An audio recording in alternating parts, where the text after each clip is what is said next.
It's an overcast day in Los Angeles as the Atlanta Falcons, who are tied for first in the NFC South, go against the Los Angeles Rams. Dick Stockton, along with two-time Super Bowl champion David Deal and Christina Pink, and welcome you to the LA Coliseum on a pleasant day. The Falcons won the toss and have deferred, and so Matt Bodger will be kicking off to the Rams, and that is Michael Thomas who will return the opening kick.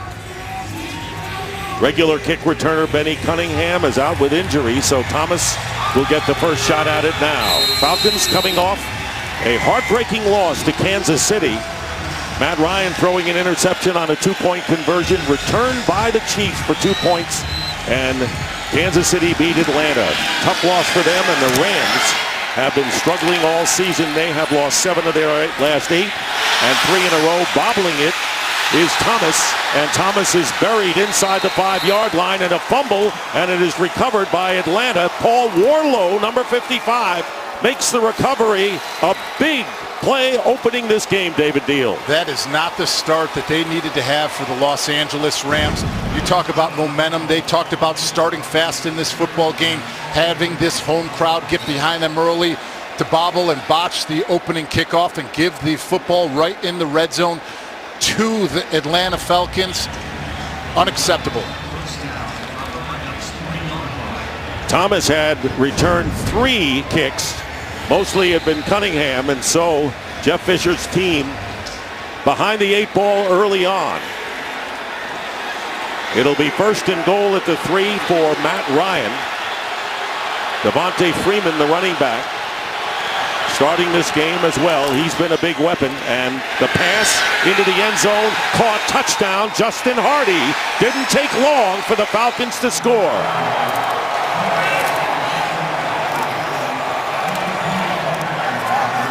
Julio Jones is not playing today, out with a turf toe. He had played 30 straight games, and so others have to bear the burden. And Justin Hardy with his 3rd touchdown catch of the year. Little simple play action. Justin Hardy, easy back shoulder catch. But what did they do? They immediately attacked Michael Jordan, who was filling in at that starting corner position for E.J. Gaines, who is out with a groin. We saw it last week. Tom Brady went right after it. Chris Hogan had a touchdown.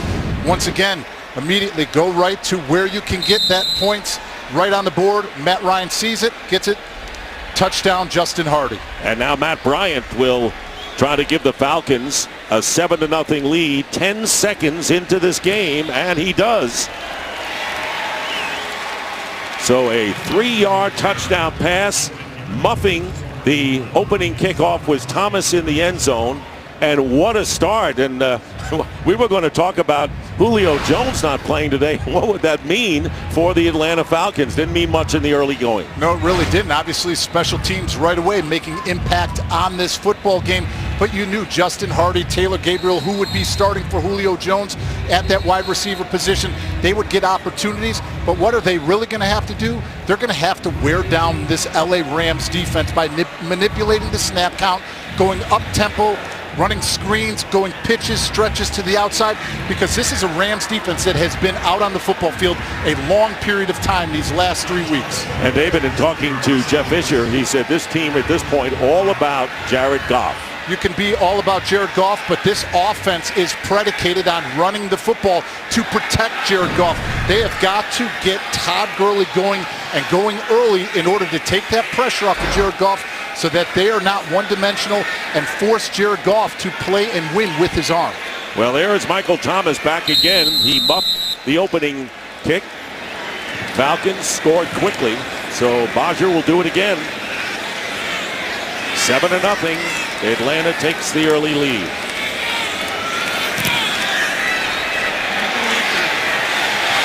And we want to welcome our viewers. This is not the opening kickoff. It is the second kickoff. Michael Thomas returning for the Rams. And Thomas muffing the opening kickoff, recovered by the Falcons at the 3.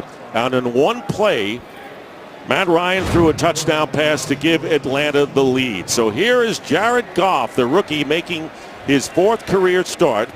He had a stomach virus, missed the practice on Wednesday, and still looking for his first victory in the NFL.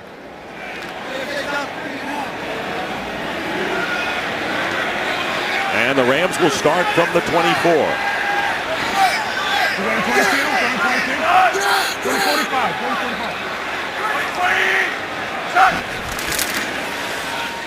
Quick out, and Tavon Austin, and the pass is ruled an incomplete pass, and Robert Alford all over Austin, and that could have been further disaster for the LA Rams. Let's take a look at their offense. So Austin, who missed last week's game, is back, and Andrew Donnell is starting this game at right guard in a switch. Tavon Austin has got to be the X factor for this football team. Jet sweeps, screens like the ones that we just saw, reverses. He has got to spread out this Atlanta defense to open up the zone running game for Todd Gurley and to hold those backside defensive ends and defenders. On second down and 10, Goff again going to the outside to Gurley. Gurley breaks a tackle. He'll have a first down as he is knocked out of bounds. Missing the tackle was Devondre Campbell, the linebacker, and a gain of 11 yards. The Falcons defense, fourth worst in giving up points. And I know you like Grady Jarrett, one of several game breakers on this team. He has to be the impact player, playing that defensive tackle, three technique position over the guards. Both guards for the LA Rams. Roger Saffold's coming back, has a big cast on his hand, and a new starter at the right guard position, Andrew Donnell. Jamon Brown has come on as an extra offensive lineman, a first down at the 35. Make it the 36 for the Rams. And here is Gurley with his first carry of the game. And Gurley, with a good 5-yard gain, has not gained 100 yards in a contest in his last 15 tries. That's a big dry point for an outstanding running back. It really is. He is the bell cow for this football team. This offense goes when Todd Gurley goes. So the fact that he has not had a 100-yard game this season, that is what has put all the pressure on the quarterbacks and these wide receivers to make plays. And these wide receivers have got to step up, and they cannot have the drops like they had last week. 6 drops, 3 on third down. Hey, double line. Second down and 4. Play action. There's some pressure, and the pass is caught. It'll be a first down. Austin again, second leading receiver for the Rams. Good pressure by Babineau, but a 12-yard pickup, and LA has a first down. Get the ball to your playmaker, Tavon Austin, against their best corner, Robert Alford, with a little shake, double move, gets him on his back heels, catches, converts for a first down. This Rams offense has to be efficient on first and second down, so they're not chasing the chains on third and longs. So they're in the Falcon territory, trailing 7-0 at the 46 of Atlanta. And on the end around, here's Austin. Austin getting good yardage, will have a first down inside the 30, and Tavon Austin, who along with Gurley's been the weapon so far, and at a first down at the 23-yard line of Atlanta, picking up 23 yards. And this is exactly what I'm talking about. You see him go around, get it on the reverse. What this will do will not only give them first down and create dividends on this drive, but it will open up things in the run game to allow Todd Gurley to pick his spots, especially when he needs to cut that ball back, holding those backside defensive ends. Rams coming into this game last in the league in scoring. 15 points is all they've managed per game. But they've got an Atlanta defense which can be porous at times. First down, and here is Gurley breaking another tackle and getting inside the 20 before Keanu Neal, the rookie safety, comes in and makes the play. Gain of 5. So there you see the contrast in styles. You have Atlanta, which is first in scoring, and the Rams, who are last in scoring. But it wasn't the offense that got the first points for the Falcons. No, it was not. It was the special teams adding on to those points, and when you're able to score on defense and special teams, the odds of you winning that game are in the 70th percentile. Second down and 5 on the 18 of the Falcons. Yep.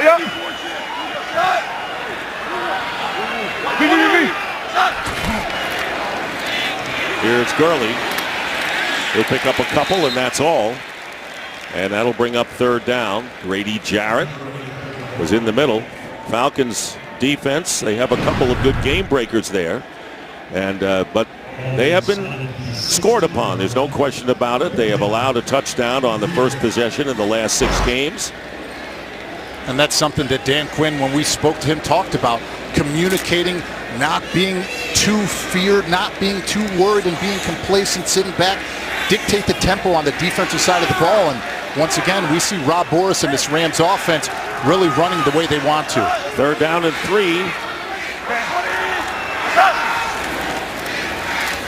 Here's rookie Jared Goff, and the pass is intercepted by Ricardo Allen. Intended for Kenny Britt. And so the viewers who have just joined us, the Falcons scored on a turnover by the Rams on the opening kickoff. And now an interception. Falcons prevent the Rams from coming back to tie it. Today's game is sponsored by Southwest. Yes to low fares with nothing to hide. That's transparency.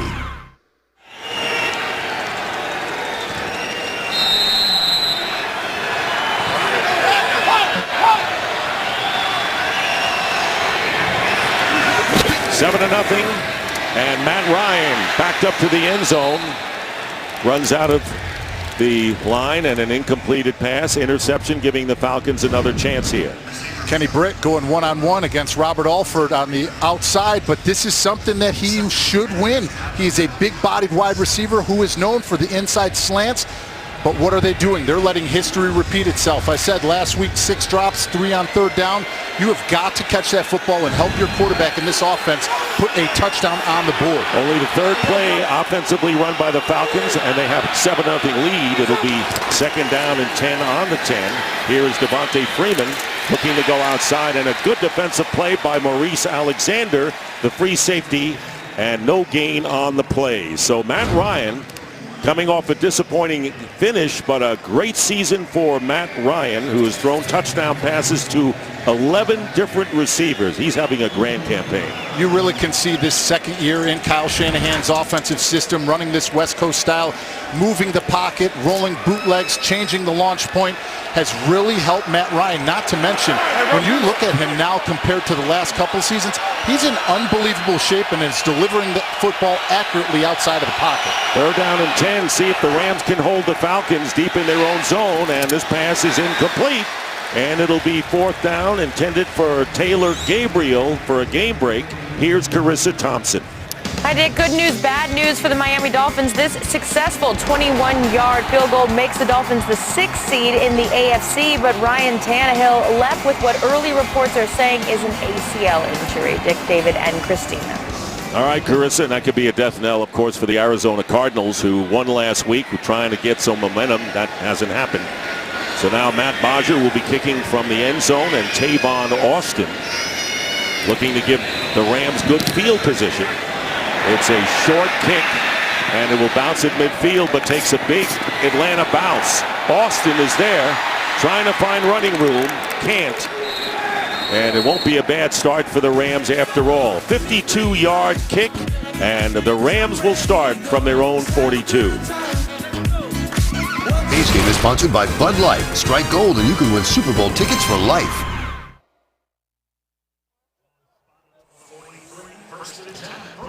It'll be Rams ball on their own 43. Dan Quinn and his team had a 2-game lead in the division just a few weeks ago. Now they're tied with the Buccaneers. Dwight Freen, number 93, the ageless wonder as a pass rusher, is in the game now. 1st down, and being pressured is Goff, and his pass incomplete, intended for Tavon Austin, with Rashid Hageman getting close to the rookie quarterback. Rashid Hageman getting that pressure and that push on Andrew Donnell, who is starting his 1st game of the season. He filled in at different spots on this offensive line. He was a starter at New Orleans, taking over when they benched Greg Robinson. So he's played all the positions, but he has really got to settle down, anchor down up against these interior defensive tackles who are trying to press the pocket in Goff's lap. 2nd down and 10, and Benny Cunningham, normally a pass-catching back, out of the game. So Malcolm Brown, 7th-round pick 2 years ago, was in there. On 2nd down, here's Austin with the reception, and he's close to midfield, defended by Brian Poole.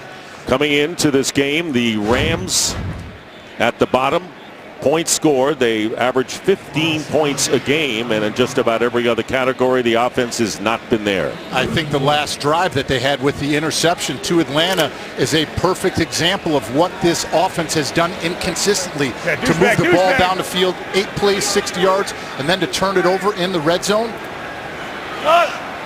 Tough one. Rob Morris, the offensive coordinator, upstairs for this one. Todd Gurley is back in the game, and the pass is caught by Kenny Britt. Britt barely gets into midfield, will be short of a first down by about 2 yards. And 4th down coming up, and Johnny Hecker will come in and kick. So Jared Goff, this is his 4th start of his rookie year, still looking for his first victory as an NFL quarterback with the #1 pick, as we all know, in last year's draft. Jared Goff is at his best when he can deliver the ball quickly out of his hands. That's when he can get it out accurately. We've seen his ability to get outside of the pocket and make plays, but he cannot be on the run. And it's going to be the punt from the short position by Johnny Hecker. And you always can figure there'll be a trick or two from Jeff Fisher on special teams. Ball went out of bounds at the 15. So the Ram defense, they're pretty strong coming onto the field to defend the Falcons. Today's game is sponsored by Chevrolet. More 2016 J.D. Power Dependability Awards than any other brand. By the new Bacon King sandwich, only at Burger King. And by K Jewelers. For 100 years, every kiss begins with K. Plenty of beaches in Los Angeles and in Southern California. Falcons starting from the 15. Playing without Julio Jones, out with a turf toe. Missing his first game after playing in 30 affairs. And this is the pass out to Nick Williams, who is signed off the practice squad. And he immediately delivers with a first down. First down gaining 12 as we send it down to Christina Pink. Thank you, Dick. Well, as you mentioned, apparently turf toe is the only thing that can slow down the NFL's leading receiver. Julio Jones came out before the game and tried to test that injury, but as Coach Dan Quinn told me, he just didn't feel right. This is not a pain issue for a receiver. You have to be able to plant, cut, have that burst at full speed and go. He wasn't able to do that, but they hope to get that production elsewhere today. A guy who accounts for 25% of their offensive yardage. All right, Christina, first down on the 27th. And here is Kevin Coleman with his first carry of the game. It doesn't get much thanks to Dominique Easley. By the way, as we saw Mohamed Sanu, who's the second leading receiver behind Jones, also out with a groin injury. Dan Quinn says he expects him back next week. So you got your top 2 receivers on the sidelines today for Atlanta. And that's why Nick Williams, who caught that last pass from Matt Ryan, is in this game, brought up from the practice squad. Almost that Cole Beasley shifty slot receiver that can really open up things for other wide receivers on the outside. Second down and 10. The fullback, Patrick DeMarco, goes split wide left. On 2nd and 10, the pass going to the right to Gabriel, and Taylor Gabriel is stopped. Good defense by the Rams. Michael Jordan, who is the rookie from Missouri Western, who's starting at cornerback in place of the injured E.J. Gaines, making his first NFL start today. And these are some of the plays that they like to get to Julio Jones right away. Get him out in open space, allow him to put his foot in the ground and go north and south.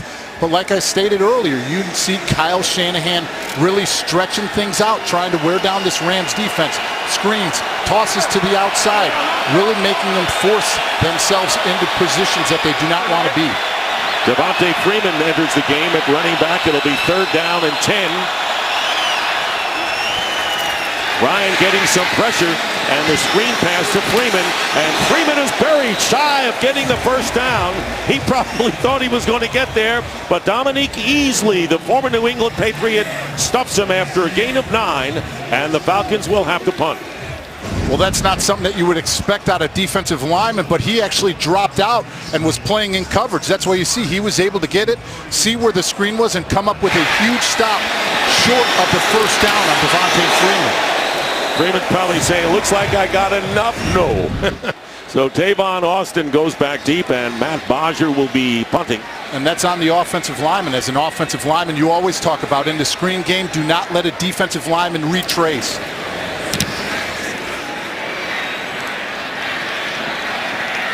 Austin running it from the 12. Not a bad return by Tavon Austin, who missed last week's game with a chest injury, and a penalty marker has been thrown. Cleet Blakeman is the referee today.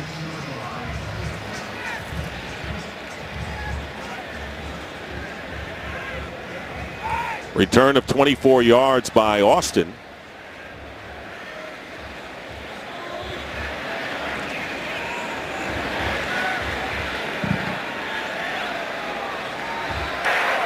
During your kick, holding, kicking team number 55. The penalty will be enforced 10 yards to the end of the run. First down, Los Angeles. So the penalty is on Paul Warlow, who's recovered the muffed opening kickoff that led to the Falcons' quick score. This is ironic. Atlanta #1 offense compared to LA, the worst offense, but the special teams turnover resulting in the Atlanta score. Well, this Wednesday, from the producer of Empire, follow 3 talented singers as they struggle to find fame. Featuring Queen Latifah, Benjamin Bratt, and Lenny Kravitz, Star. Special premiere after the Empire fall finale starting at 8 p.m. Eastern on Fox.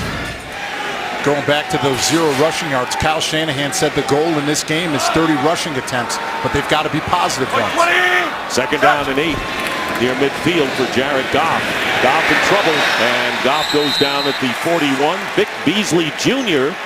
coming into the game, second in the NFL in sacks. That is 11.5 for him. Came in just trailing Von Miller of Denver.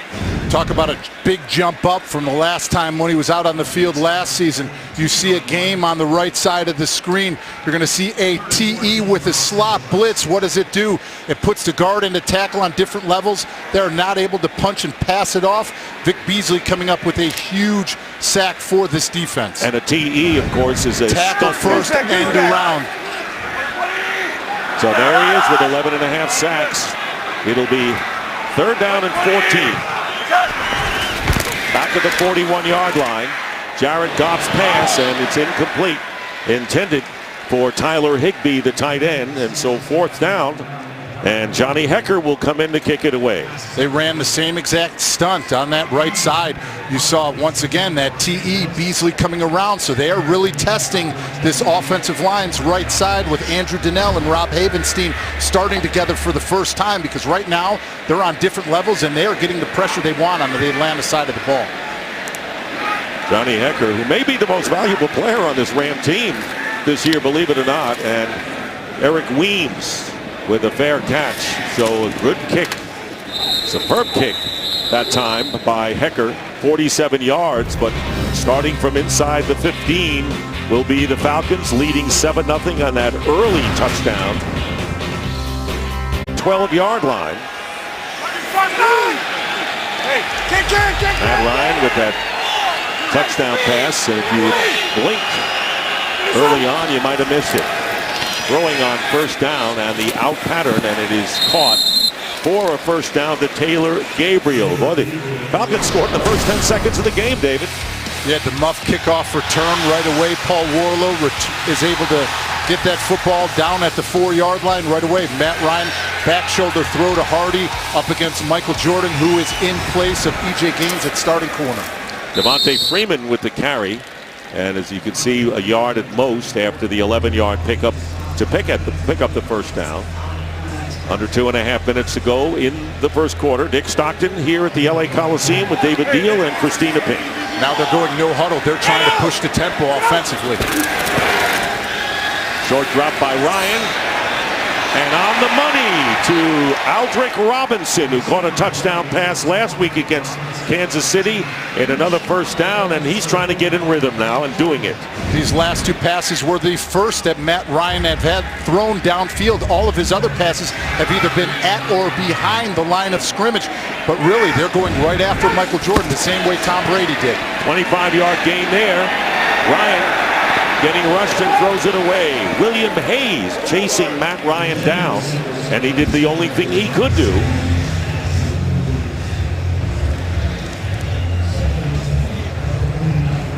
What a year for Matt Ryan. Really finest year he's had with the #1 offense, most prolific scoring team in the league. But the thing that you have to be concerned about is the way that they've been trending these last 3 games. Starting off the season, the first 9, 23 touchdowns to 4 interceptions. But Matt Ryan's last 3, 4 touchdowns and 3 interceptions. Second down and 10 at the 49.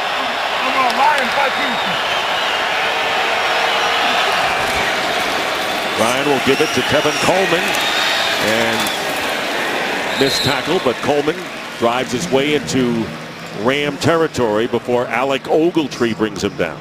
And this is what we were talking about, the trending just like last season where they started off hot 5-0. This season start off 4-1. Matt Ryan's rolling, and then they get that 6-3 record. But look at the coincidence is no coincidence. Matt Ryan is who makes this offense go.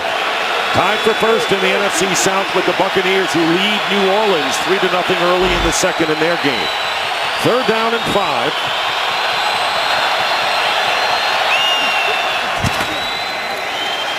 Ryan has time, completes to Nick Williams, and a first down inside the 40. So Williams, as we mentioned, coming off the practice squad, 14 games last year, and he caught a couple of touchdown passes, so he's been around, an 8-yard pickup. And when we talked to Matt Ryan, we said, what do you think about Nick Williams? He goes, reliable. He is accountable. He knows the route tree. He knows where to sit in coverages, whether it is man or zone. And right away, Matt Ryan is going to all the different receivers and making sure he spreads the football around with no Julio Jones. Coming in, of course, throwing to 11 different Falcons for touchdowns this year. So he likes to spread it around. This is going to be a play action. And the pass is off to Levine Toilolo, who had a big gain last week, and a penalty flag is down with 16 seconds remaining in the quarter. It would be a first down. Personal foul, roughing the passer. Defense, number 96, with a late hit to the quarterback. The penalty half the distance to the goal line. First down, Atlanta. That's on Matt Longacre, and the personal foul will move the Falcons closer to the goal line. See him coming off of the edge. Sees Austin Hooper coming back to block him, but sure enough, complete late hit. You know that the officials are going to protect the quarterback. 19 yards plus 9, half the distance. Here's Tevin Coleman diving, and that should be the last play of the quarter. It will be as Coleman gets to the 6-yard line. That is the end of the first quarter. The Falcons lead the Rams 7-0 and threaten. America's Game of the Week returns after these messages and a word from your local Fox station. We start the second quarter, and the Falcons threaten to go up by 2 touchdowns. It'll be second and goal at the 6.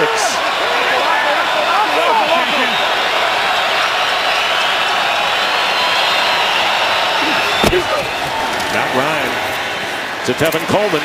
Coleman to the 5, and does he get in? Touchdown! Falcons score. Sooner or later, you know that offense is going to start to click. Didn't early on. And a 6-yard pass, mostly the run to Tevin Coleman, and the Falcons have taken a 13-0 lead. Great play design here by Kyle Shanahan in this offense. We're looking now, they're going to review this one to see if he's over. Looks like that's a touchdown, but unbelievable play design by Kyle Shanahan, faking the slant to the left side, bringing it back to the other side with the screen to Tevin Coleman, allowing Chris Chester and Alex Mack, the center and guard, to get out and to be the lead blockers. Very nice setup. And this is not the position that LA can be in, down 13 points, possibly 14, with a young rookie quarterback in Jared Goff. Interesting how Coleman maintained possession, and awkwardly, but he did.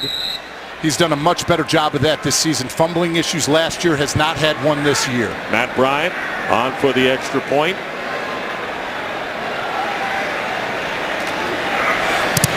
And the kick is good, so 88 yards in 9 plays. Roughing the passer was a big factor, and Levine Toilolo with a 19-yard gain, the big factors there for the Falcons, who lead it 14-0. America's fastest growing sports show is on FS1. Tomorrow we debate today's NFL action, and Shannon will continue to disrespect the Cowboys. They don't hand out rings in December, Skip. Just keep talking. Undisputed at 9:30 Eastern, FS1. And you brought out a good point, David, about the Falcons. Of course, last year, that 5-0 start, then they split a couple, lost 6 in a row, and finished 8-8 as you look at the scoring drive. And Ryan continues to spread it around and trying to avoid it. They had won 6 of 8, and now all of a sudden their lead is in tough situation in the NFC South. But no Julio Jones, and what does he do? He gets completions to 5 different receivers on that drive alone.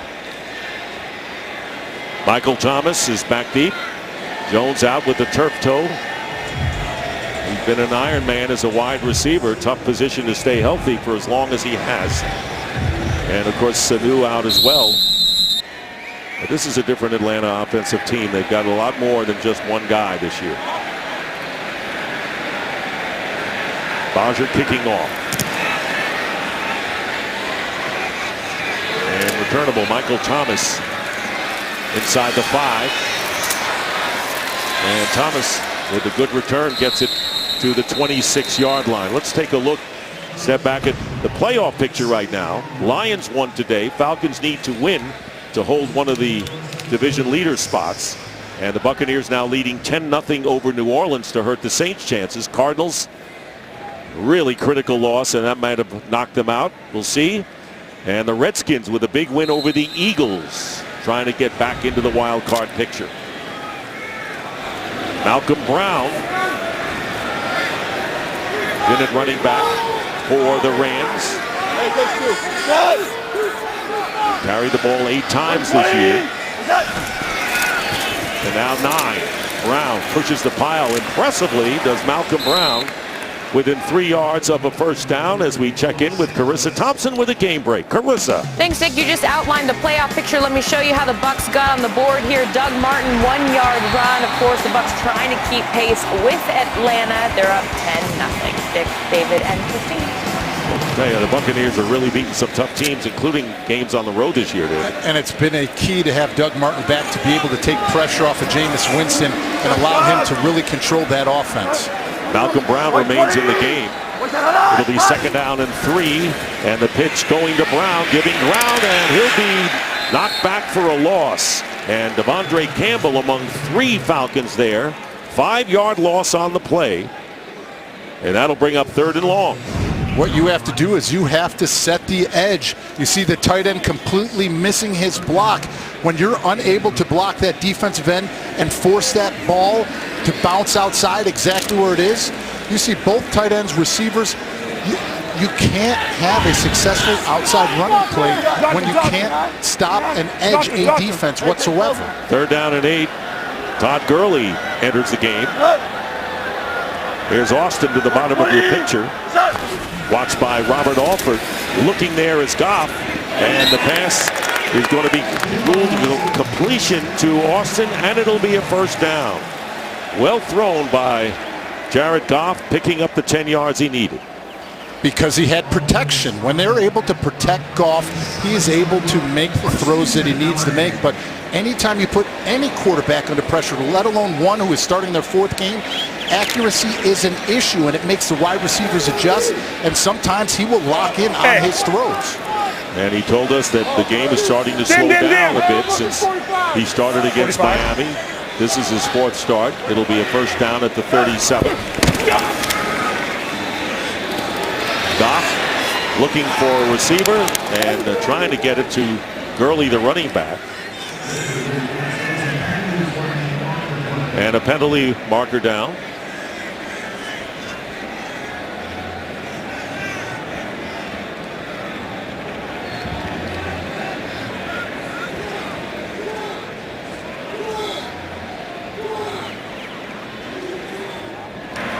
Ineligible man downfield, offense number 79. It's a 5-yard penalty, replay first down. That was Rob Havenstein, the right tackle, who was ineligible downfield. He's at the right tackle position, and you see that they walked and put Todd Gurley all the way out, and they try to release and get a screen going, but it's actually trying to get it to Gurley outside. Kendricks, who is the tight end, maybe it might have been a tight end screen, was unable to get off of his defensive end. Had to throw it out of bounds, but unfortunately the penalty with the offensive tackle downfield. 1st and 15. Back to the 32. Goff getting protection here and dropping the pass is Brian Quick. It was a thread-the-needle throw by Goff, but Quick couldn't hold on. Another drop by the wide receivers. They have got to help their quarterback. This is a clean throw. He has a clean pocket. He's able to step up, deliver it where it needs to be. He turns his head, doesn't secure the catch, worried about who is going to come and hit him first. It is completely unacceptable to be doing this back-to-back games because you have to take that pressure off of Goff and give him that confidence that you're going to be able to get it done. Symptomatic of teams that have struggled, particularly offensively. And as Todd Gurley said, we work very hard, but we don't seem to click on Sundays. That's Brooks Reed, who's walking off on his own power. Defensive end for the Falcons.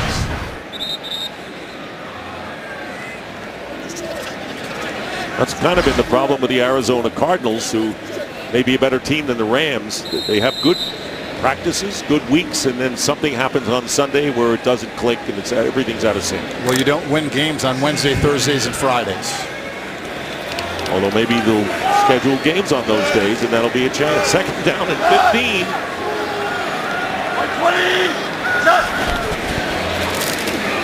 Malcolm Brown on a delay. Brown's running nicely as he gets to the 42-yard line, picking up 10. Keanu Neal on the tackle, down to Christina Pink. You guys talking about the drops being an issue. Talking to Rob Boras, he said, as a coach, you shouldn't have to tell players to make the catch. He said, but the issue has been focus. They went and hit the jugs machine a lot this week, but he said the focus has been an issue for several seasons. Seeing some of that here on the field today. 6 drops last week, 3 on third down. We already seen a couple today, something that they have been watching and wanting them to clean up. All right, there's Britt, who's defended by Jalen Collins. Sparrow Cooper, who started for the injured Tavon Austin last week against the Patriots, has checked in for the first time. It'll be 3rd down and 5. Cooper is going out right next to Goff, and the pass intended for Cooper, but overthrown. Tavon Austin make that. Overthrown. So it'll be 4th down, and Johnny Hecker will come in to kick.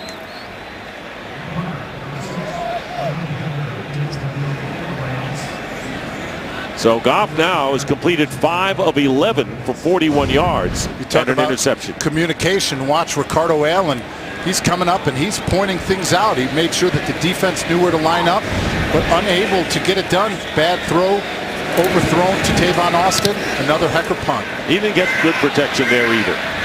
Eric Weems lets it drop, and it will bounce inside the 15, close to the 10, down by the Rams. So Matt Ryan, who's thrown already for 2 touchdown passes, and a 14-0 lead comes out. Today's game is sponsored by the all-new 2017 Ford Super Duty. This is the next level. Falcons start from the 12. Other than the fact they were on the 3-yard line of the Rams and scored early, they've been inside the 20-yard line for all of their starting drives since. 1st down and 10. Quickly out to Aldrick Robinson, and Robinson should have a 1st down, very close to it, and they'll give him 9 yards there. Matt Ryan talked about Aldrick Robinson's speed, his ability to get in and out of breaks, come back to the football, and he goes, another player, he can run every route, we have confidence in him. Freeman, and the Ram run defense was staunch there. Loss on that play. Ethan Westbrook's right in the middle. So a 1-yard loss on that play will bring up 3rd down and 2 for Matt Ryan and the Falcons, who lead 14-0. Nice play by Ethan Westbrooks. Chester trying to overreach him on that zone scheme. Westbrooks being able to make an inside move, get upfield, and come up with a key stop. Rams are looking for a key stop right here. 3rd down and 2.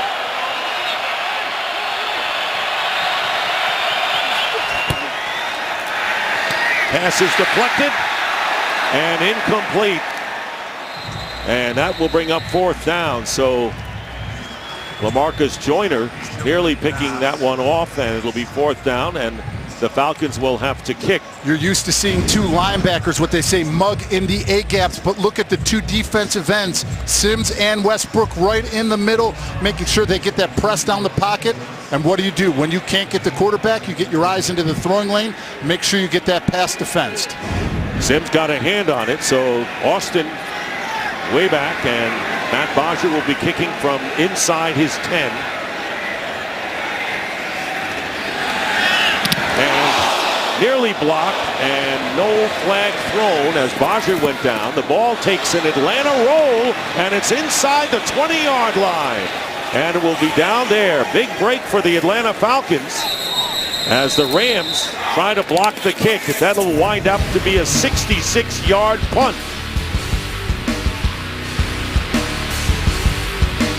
Prior to the draft, the Rams made a big deal with the Titans to acquire the #1 overall selection. Rams also got a 4th and 6th round picks, and Tennessee 2 first-round picks. Hope you're scoring here. 2 second-round picks and 2 third-round choices. The Rams used the #1 to take Cal quarterback Jared Goff. Grady Jarrett is out of the game, and Ben Garland, an offensive guard, is in at defensive tackle, number 63. A first down at the 14 for Goff. Back to the 5 for a pass, and it is going to be caught by Tavon Austin. Knocked out of bounds at the 31, a first down, gaining 17. Here's a couple of Jared Goff's throws early. This one, nice defense by Robert Alford, but these are both third downs. Drop by Quick, drop by Kenny Britt, interception. And he has every right to put his head down in frustration when you put the ball where your receivers need it to make a play. Will you repeat all those draft picks that we just they went? Will turn out to be players. Some will be stars in this league. First down at the 31. And a penalty marker, obviously, and it could be a false start against Saffold. False start. Offense, number 76. 5-yard penalty, still first down. So dead ball foul on the veteran Roger Saffold, the left guard. Once again, you can't do this to your quarterback. You cannot put him in these positions. Now you're fighting out like it's quicksand. You get a positive play, you have a negative one. And the continuing of it, you can't dig yourself out of these holes. And when you have a balanced attack on the offensive side of the ball, but an Atlanta offense that can put up 30 points a game, you've got to stay ahead of the chains. Like a broken record as far as the Rams' problems on offense. First down at 15 now. Short drop by Goff. And the pass is going to be intercepted by Deion Jones.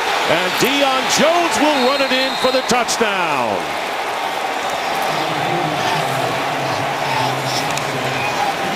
Falcons had only 7 interceptions coming into this game. They have 2 already and have opened up a 3-touchdown lead midway through the second quarter. What did we talk about? When he starts feeling pressure, he has to start forcing balls, and he starts eyeing down his receiver. You see Deion Jones, clearly he has got Todd Gurley one-on-one. They put Gurley through the B-gap for chip help, keeps his eyes on the quarterback right through Goff, and is able to come up with a huge pick 6. And you talk about a player, Deion Jones, senior year, only year starting 100 tackles. But there's a reason why. Quan Alexander from the Tampa Bay Buccaneers was the starter in front of him. 3rd interception of the year to lead the team. And Matt Bryant for the extra point, giving the Falcons a 21-0 lead. So Goff throws a pick, returned 33 yards by Deion Jones. And the Falcons getting some defense performance in this first half with a big lead. To buy KFC's new $10 chicken share, a bucket for 2. KFC is finger licking good. Falcons leading 21-0. And Jared Goff with 2 interceptions. Saw Tavon Austin coming off the field. They were working on his left arm. Deion Jones, second time he's returned an interception for a touchdown in his career. And this one will be returned by Michael Thomas. And Thomas goes out of bounds. And a flag goes down. Penalty marker down. See if there's a hit by Leroy Reynolds.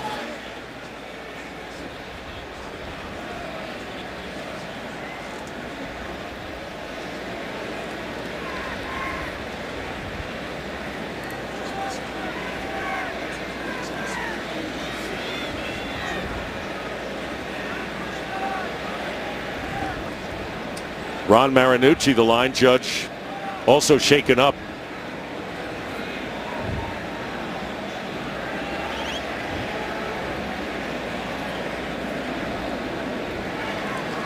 Wonder why the field judge doesn't get into the act too. They must have asked him to stay out of this conference. Obviously a long discussion here. I'd be a little insulted if I were him. There are fouls against both teams on the play. Holding in a return team, number 55. Personal foul, grabbing the face mask against the kicking team. Those penalties will offset from the dead ball spot, which is in the end zone. So by rule, ball we placed at the 25-yard line as a touchback. First down. All right, everyone wants to jump to conclusions quickly when they see things that happen in a football game. So it's 21-0 and people are ready to press a panic button. He's a rookie quarterback, and we're talking about Jared Goff, who has thrown 2 picks. And now they say, what should we do now? Let him play football, right? You have to gain the experience. His receivers need to help him because right now they're 1 for 5 on third down when they should be 3 for 5 on third down. But you have to worry about experience and confidence because if he continues to play the way that he's playing and throwing the interceptions, you may have to go to Case Keenum. Gurley carries and gets it to the 30-yard line. Paul Warlow after a pickup of 5 yards. And you have to remember, Wentz came to Philadelphia, a little better team, I would say, than the L.A. Rams. And so he had the benefit of that, just like Ben Roethlisberger did in Pittsburgh. But now you see, as Case Keenum, who started 9 games, you see Jared Goff coming to a team that really doesn't have it yet. So, the club isn't that good at this point. Not to mention, every coach is always looking for a spark to change the momentum in a football game. Tavon Austin, who had that injured arm they looked at, back in the lineup on 2nd down and 5 at the 30. Play action. And the defensive lineman came in there. Flag is down. And quarterback pressure that time by Beasley. And picking it up was Greg Robinson, the left tackle. But the penalty.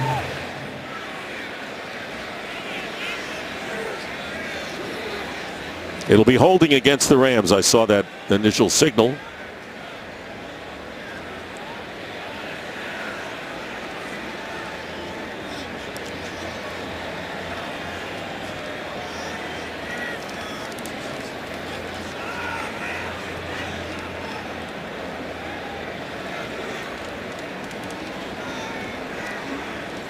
I hope the field judge can get in on this after the last conference. I think the big question is whether it's a fumble or not, because if it is a fumble, that would be Vic Beasley's 6th of the season, which is the NFL record right now.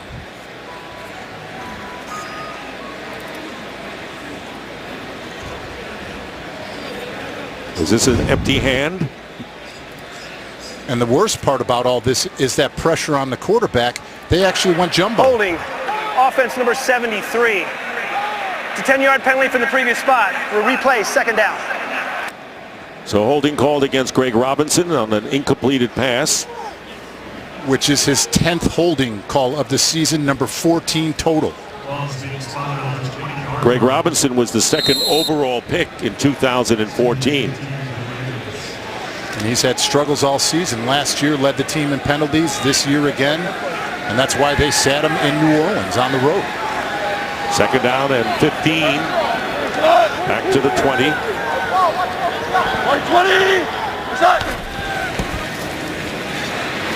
Goff goes underneath and completes the pass to Lance Kendricks. And he's 2 yards shy of the first down as we send it down to Christina Pink. Hey, Dick, an injury update for Atlanta's defense. Devondre Campbell walked off the field a couple of series ago, went back to the locker room. I am told he has a rib injury and is questionable to return. All right, thank you very much, Christina. Paul Warlow, who recovered the muffed kick return, setting up the quick touchdown. As Matt Ryan hit Justin Hardy to give the Falcons a lead 10 seconds into the game. Right here, it'll be 3rd down and 2 with under 7 minutes to play in the first half. Goff quickly incomplete, intended for Lance Kendricks, and Deion Jones looking for another pick 6. They bring the pressure off the edge. They bring Paul Warlow, who has walked out on the tight end. They blitz him off. They want to get that ball out of Goff's hands as quick as possible and affect his throwing and affect his decision making. So Johnny Hecker on once again, and Eric Weems is back.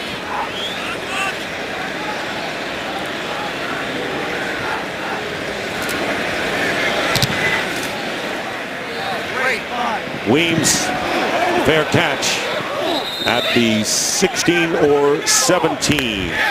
Falcons lead 21-0. Matt Ryan with a couple of touchdown passes and a couple of picks by the defense for Atlanta. Keenum, Goff, and Chris Winkie, the quarterback coach, on the Rams sideline. It'll be 1st and 10 at the 17. 5 straight offensive series starting inside the 20 for the Falcons. Tevin Coleman with a good run off the left side.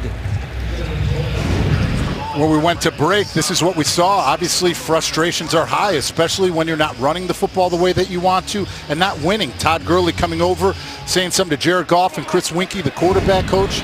Winkie saying something right back to him. 2nd down and 4. Plenty of time there, and the pass knocked down as Hooper is defended by Michael Jordan.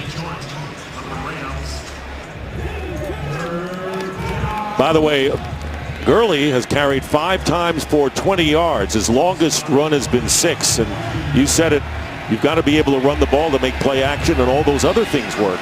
They're making the Rams offense one-dimensional, and when you do that to a quarterback who has not as much experience as a veteran and force him to use his arm, you're in a tough spot. Not to mention the 3rd and longs they put their offensive line in. It's 3rd and relatively short for the Falcons. 3rd down and 3.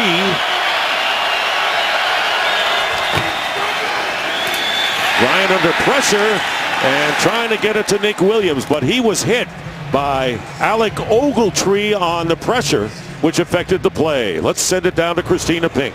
Well, Dick, you guys just talked about Todd Gurley. Tavon Austin was really spirited when he came off the field. Very vocal, very frustrated, but talking to everybody on this offense. We're seeing that a lot on this Rams sideline. These guys know they want to come out and make a play, but it's not translating on the field here. I think it's great that they're doing that on the sideline, to be honest. Bodger will be kicking to Tavon Austin. So the Falcons, other than that almost gift touchdown early, have really been hemmed in inside their 20 this entire first half. Good punt. And here's Austin at the 25, trying to turn the corner. And he does. Tavon Austin. And he'll get into Falcon territory before he is knocked out of bounds at about the 48-yard line. 52-yard kick and a return for Austin of 26 yards. This is a wall left is what it's called, and sure enough, they do a great job of setting it up. All the Rams returners and everybody on the punt return team really setting it up. You see them all down this sideline. You see all the white jerseys setting up those blocks to make sure that they gain some field position in order for them to put their first points on the football in this game. And once again, Todd Gurley back in here. Tavon Austin now off after returning that punt. They've got to do something with this field position. On the 49 of Atlanta. Devondre Campbell back in there for Atlanta. Here comes pressure on Goff, and he tried to get it too quick. Small screen, stadium-sized content. Watch live local Sunday games on your smartphone with NFL Mobile. Flag down. Ineligible man downfield. Offense number 64. It's a 5-yard penalty. Replay, first down. Second time the Rams have had an offensive lineman ineligible downfield. It was Robinson or Saffold the first time. Andrew Donnell, who's starting at right guard now.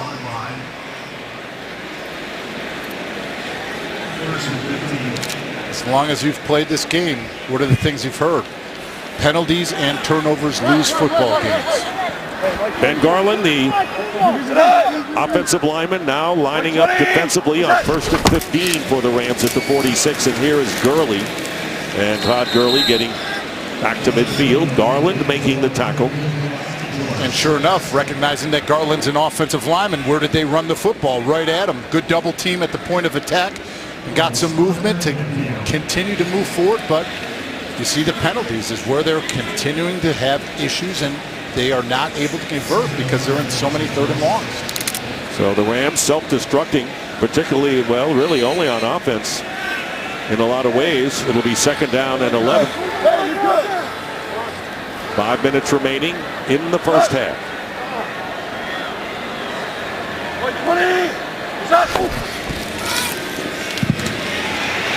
Goff, and he'll go down, and it was Vic Beasley who tripped him up. Beasley putting in pressure from behind, gets his 2nd sack of the game, and now with a 12.5 on the year, piling him up, isn't he? Vic Beasley off at the edge. He's always known for his speed, his ability to dip and bend, but look at what does he do? He gets that pressure and power. He knows that he can't press it. He puts his hands inside, wins that leverage, and just is able to outman and outbeat a lineman that weighs 60 pounds more than him. That is just straight effort and technique on his part, and coming up with a huge sack. Loss of 11, 3rd down and 22. And the swing pass is dropped by Austin. So here are the Rams, who are in Falcon territory. And now the crowd booing, not happy with Jeff Fisher's team performance thus far, particularly on the offensive end, and a punting situation coming up. Another drop on 3rd down. Here's Weems going back. Johnny Hecker, this will be his 5th punt of the first half, averaging 44. Did have a 50-yarder. Beautiful hang time here and a fair catch. Now the Falcons will be on their 5. They have not had any kind of field position other than that first time. And for a game break, let's check in with Carissa Thompson. Big stick, Green Bay trying to keep their playoff hopes alive. They were leading 14-3 in the 2nd quarter, and adding to that, Aaron Rodgers' 9-yard touchdown to Jordy Nelson. Nelson's 11th of the season, tied for most with Antonio Brown. Packers up 21-3. Dick, David, and Christina. Thank you, Carissa. And even though the Packers are home, they've lost some home games this year. This is a big lead against a Seahawk team that's hungry in their own right to wrap up the NFC West. And that's where the LA Rams will be going on Thursday night to play in Seattle. Well, it doesn't get any easier for that Ram defense. They had Drew Brees, Tom Brady, and now Matt Ryan in successive weeks. 3 of the best quarterbacks. First down from the 5-yard line, and Ryan's pass will be caught by Robinson. Robinson getting about 8 yards with Trumaine Johnson defending.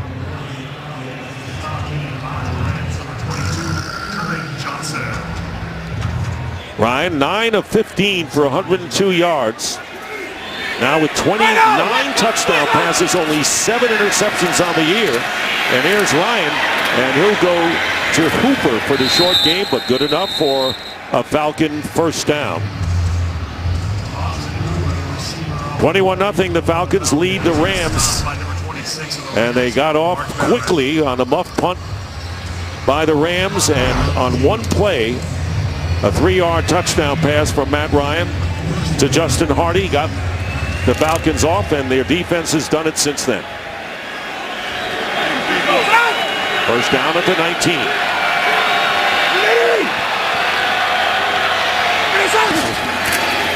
Play fake. Kevin Coleman, another first down for Atlanta to the 32. They started from the 5, and they are on the 32-yard line, and a first down with 2:39 to go in the half. And once again, what are the Atlanta offense doing? They're pressing the tempo. This Rams defense has been out on the field a long period of time, and they're taking advantage of it. Now they'll run the ball to Coleman. Protecting the ball is Coleman, but picks up only 1.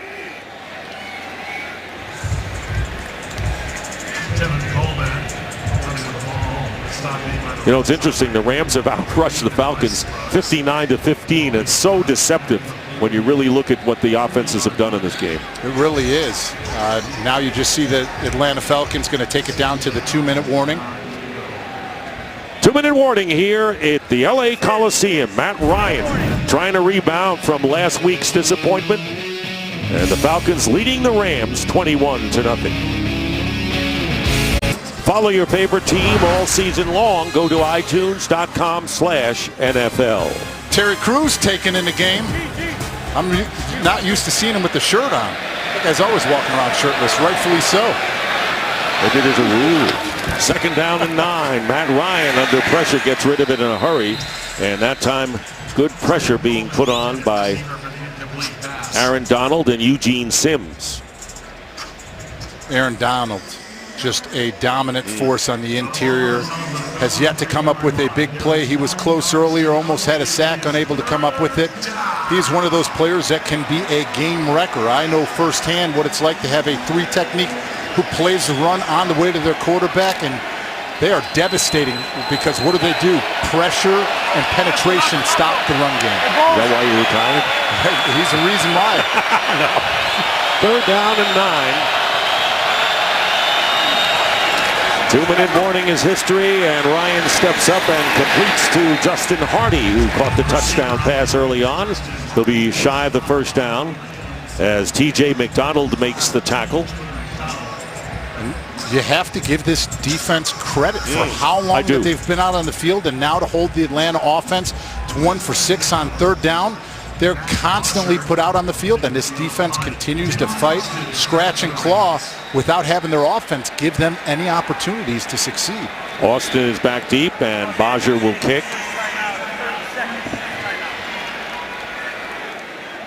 And we're going to have a timeout called by the Rams, their first timeout of the half. Here's the punt by Bajer. And Austin backpedaling to the 8. Hemmed in. And has no choice. Goes out of bounds inside the 10-yard line. Well, halftime is coming up, and not too far from here down the street. Our guys in the studio getting ready. Let's join Kurt Menefee to see what's going on. Coming up on the Visa halftime, we recap that nail-biter between Washington and Philly. The Cardinals and Dolphins come down to a last-second field goal. And the Niners try to double their win total for the season against the Jets. It's all coming up on the Visa halftime. See, this is what we do. Menefee's got good hands. I'm sure Terry's taking a little bit off of it when he's throwing it to him. I remember when Bradshaw started, he didn't take anything off of anything when he threw the ball. Todd Gurley charging, gets beyond the 10-yard line.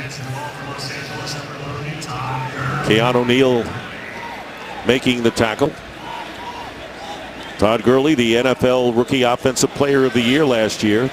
Well over 1,000 yards. Different story this time. Now Austin is going to go out of the game. And replaced by Michael Thomas. Second down and 5. Quick out to the right. And no run after the catch by Lance Kendricks. Ball was down by contact. Austin didn't come off the field. They didn't have 11 on the field. That's why Michael Thomas is running on.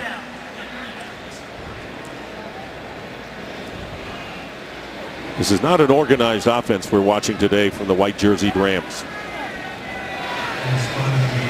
Not even talking about lack of production. Twice they've had ineligible receivers downfield, offensive linemen. We just saw another situation. Third down and 5 from the 12. Don't want to give Atlanta too much time. Just get the ball out and don't give them field position. Goff has plenty of time, but his pass, even if it had been caught, might not have been a first down. Britt makes the catch, but no first down, and timeout called. Atlanta Falcons looking for another chance to add to their 21-0 lead. Their first timeout. Here, and the previous play is under review.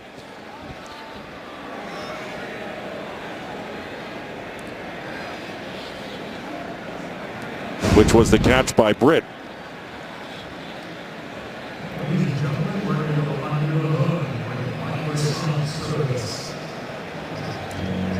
I don't think he had control.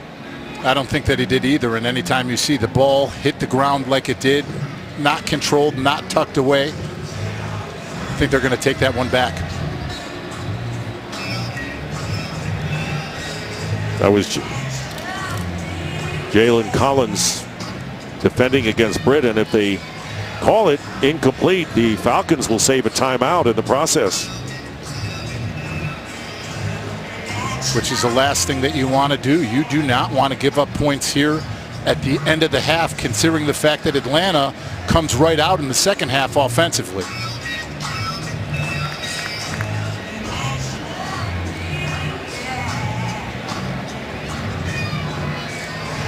He rolled over and it looked like the ball touched the ground. He doesn't really have good control there. And right there in that view on the other side when we saw it, that's where we see the football touch the ground. I think they're going to rule it incomplete. Of course, you have to have enough evidence to turn it away from the original call, which was a completed pass. Here's Clete Blakeman.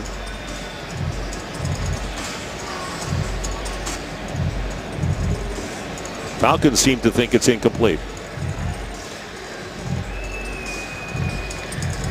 After review of the play, ruling on the field stands as called. It is 4th down. So the timeout will be charged to Atlanta. They have 2 remaining as 4th down, and Johnny Hecker will be kicking from the 5. Eric Weems, outstanding return man. Try to give the Falcons a chance with 36 seconds to go and 2 timeouts to see if they can get to at least in field goal range before intermission. And we know Matt Bryant has got a leg and he can hit some deep ones. 59-yarder last week against Kansas City. Weems will let it bounce, and it'll be down at the 30. And semi-scuffle. Well, the Lions won again and are now 9-4. The Texans beat the Colts to take control of the NFC South, and the Steelers beat the Bills to take over first place in the AFC South, with the Ravens playing tomorrow night against New England.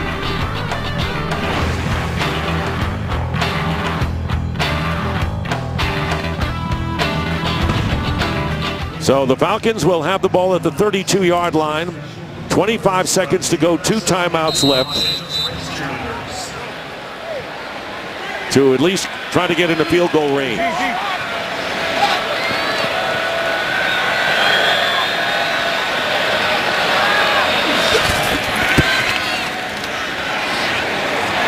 And incomplete to a wide open Taylor Gabriel. Stops the clock, but now it's 2nd down. It's easy to see that they're being aggressive right away. They need those points and they want those points. 2nd and 10. Ryan's numbers. First touchdown pass, kind of a gift when the Falcons found themselves on the Ram 3 following them up on the opening kickoff.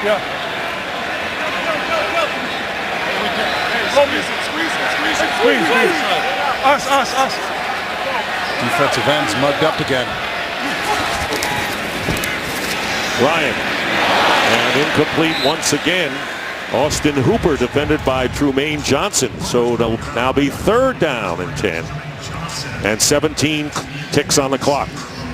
We used to call that a radar look, when you have defensive linemen standing up, moving around different positions, trying to get one-on-one battles, but you heard the offensive line for the Atlanta Falcons squeeze it, condense everything down, protect the A and B gaps next to the center, and make sure Matt Ryan doesn't get any pressure down the bottom. 3rd down and 10, and the handoff is to Devontae Freeman, and Freeman will be stopped shy of the 40-yard line. And it looks like the Falcons are going to let flag is down, but the clock continues to run, so they may have to adjust the time.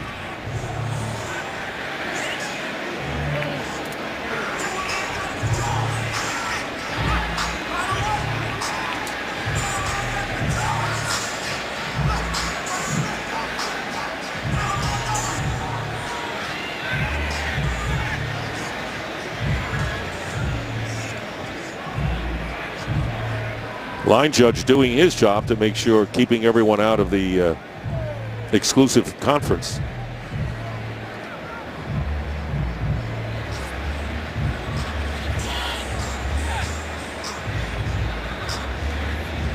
After the play, unnecessary roughness, personal foul, defense. Number 56. It's a 15-yard penalty for the end of the run. 1st down.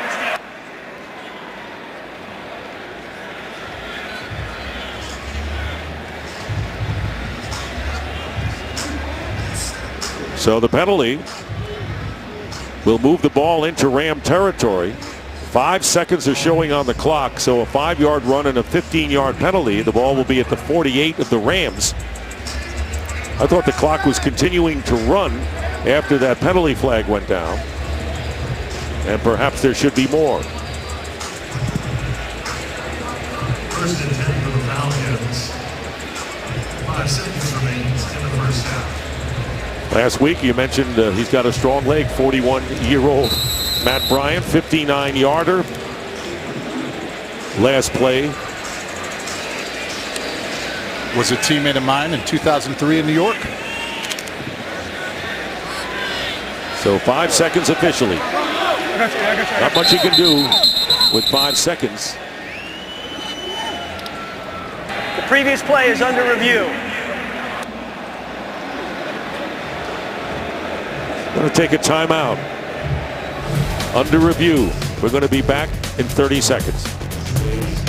At the last play, it was at 17 seconds. It should have been at 12 seconds at the end of the play. So put 12 seconds on the game clock. 12. So instead of 5, there are 12 seconds, which certainly gives the Falcons maybe enough chance to get it close for a long field goal. First and 10 for the Falcons. The ball is spotted in the Rams' 48-yard line. There's 12 seconds remaining in the first half. So that's what it should be, and that's what it is. Clock continued to run.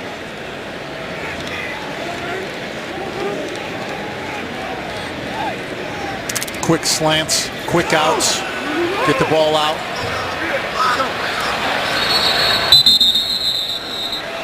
And now the Falcons will call a timeout, leaving them with 1. Atlanta takes its second timeout. This is the 32nd timeout. So 1 timeout left. Matt Ryan fired up. Get the call in. Get the call in. Want to remind you, when this first half does come to an end, and it will, we will have our Visa halftime report coming right up. First and 10.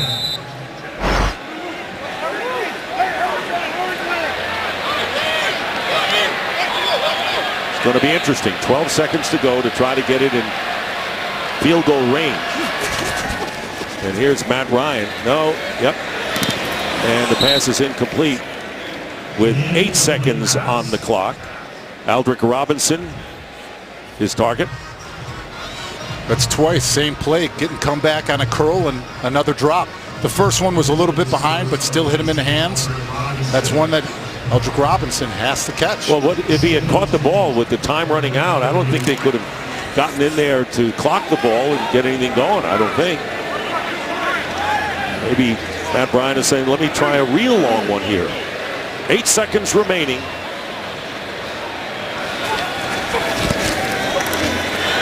And that will be that as Ryan goes down.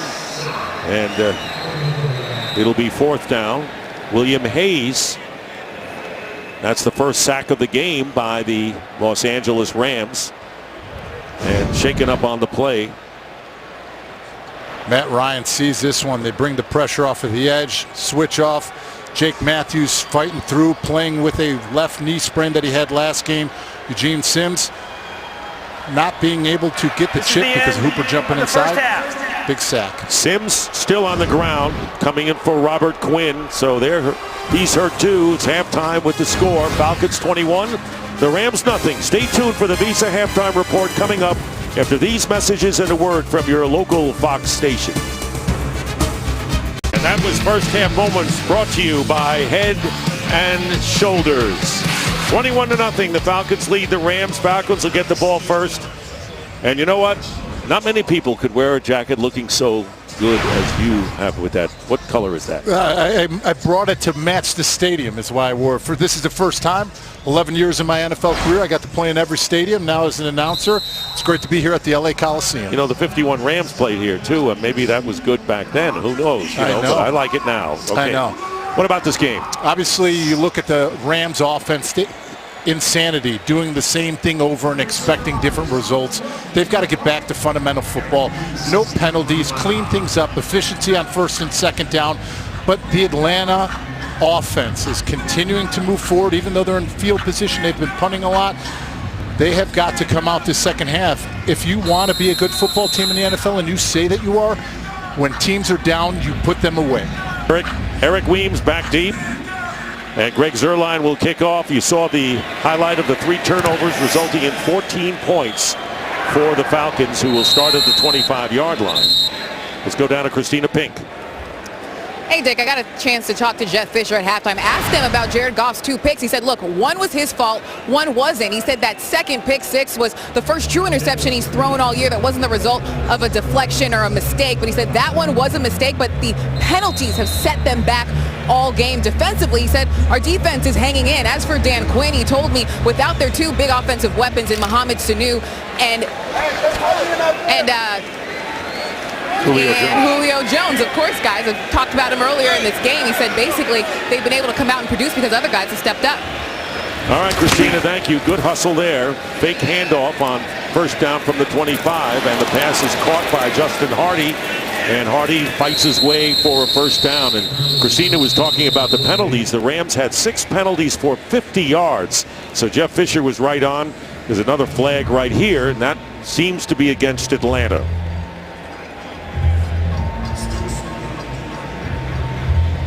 Ineligible man downfield, offense number 51. It's a 5-yard penalty, replay first down. Getting into the act for an eligible receiver are the Falcons. That was the center, Alex Mack. Alex Mack trying to get out there, looking to run a rocket go screen, which is the little quick screen to the wide receiver and get your offensive lineman out there.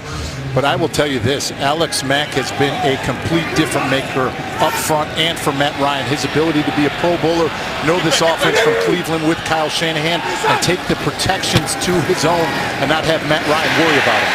Matt Ryan right now is worried about the protection as Aaron Donald comes in and gets the sack. That'll be Donald's 7th sack of the season, losing 7 yards and going in reverse, the penalty, and now the sack. He is so explosive. You see him get upfield, put that pressure, looks like he's going to go to a bull, but being able to make an inside swim. He is just always in the backfield. Now we're starting to see him turn it on. In the first half was close to 1, made another play.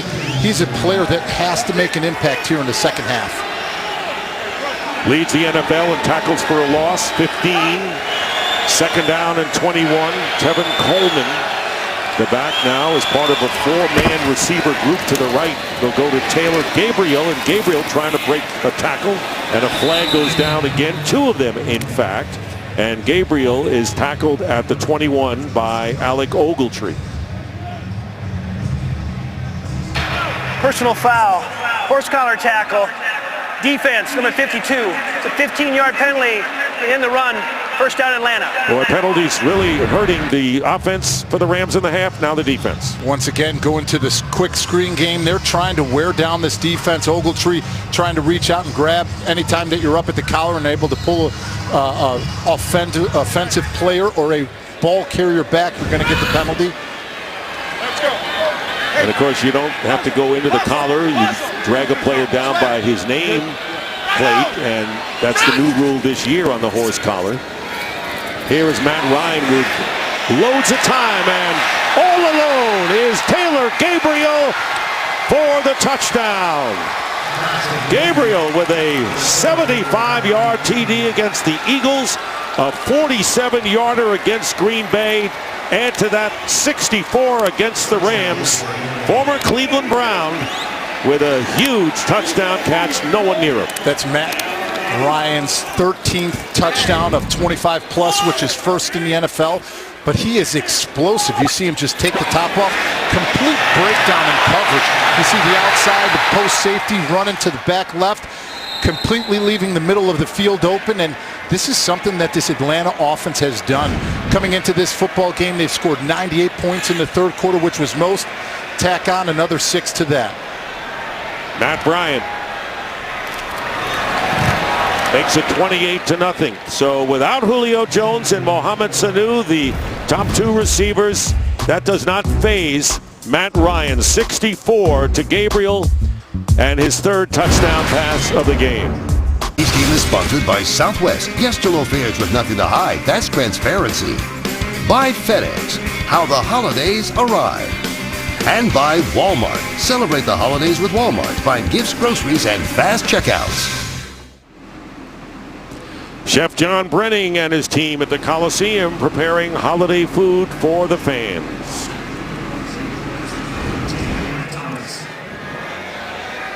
So there is Taylor Gabriel, now with 5 touchdowns on the season.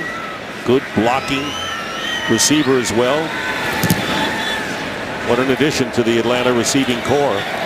Here is Thomas on the return. And he's hit and dropped shy of the 15. I said the post safety on that touchdown trying to guess. You see Maurice Alexander playing the single high safety. He's watching Matt Ryan. Matt Ryan looks off, goes through his progressions, pauses. Look at Aldrick Robinson. Look at him try to jump the route. Sure enough, bails out, leaves the middle of the field open. The burner Taylor Gabriel, clean hole, clean post route. Nobody there. Great execution, and that's what a veteran quarterback like Matt Ryan can do to you. First down at the 13 for the Rams, and Todd Gurley doesn't get much there. Gurley, only his 8th carry of the game.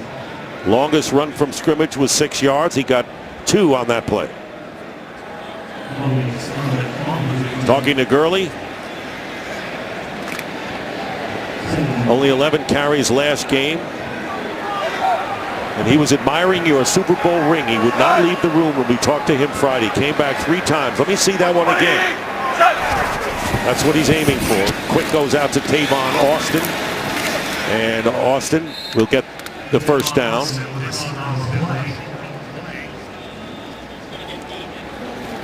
Here's Gurley, who said he has played against most of the guys in college that he's playing with the Atlanta Falcons. And so it's kind of a reunion for him. And I'm sure he would like to be doing a lot better, not only today, but throughout the year. No question. I mean, you talk about him last season, 500-yard games, his ability to completely change the dynamic of a football game, but with the issues and the struggles up front with an offensive line, when you have no place to run, it doesn't matter who's the running back there. Absolutely. First down at the 24. They go to Gurley again, gets tripped up, and look at that. Still picks up good yardage. Ricardo Allen makes the tackle, and he gets 7 yards on first down.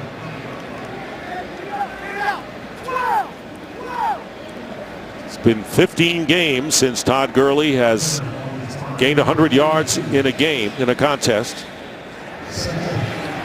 He picks up 8 there. It'll be second down and 2.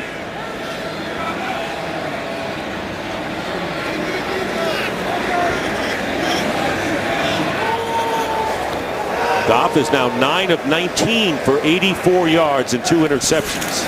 And there is the end around to Tavon Austin again. He'll get the first down to the 36 as Keanu Neal pushes him out of bounds. There is Neal talking to John Lynch.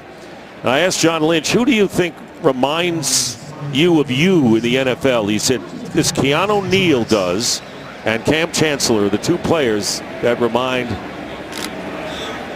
Hall of Fame candidate John Lynch of himself when he was a star player. Well, Keanu Neal is playing that Cam Chancellor role in this defense that Dan Quinn brought over from Seattle.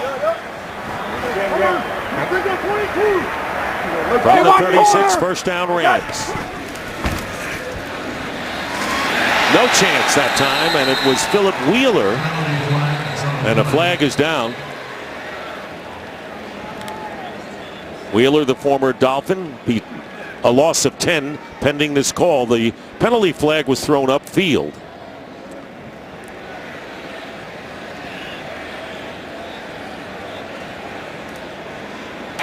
Prior to the quarterback being sacked, holding defense, number 23.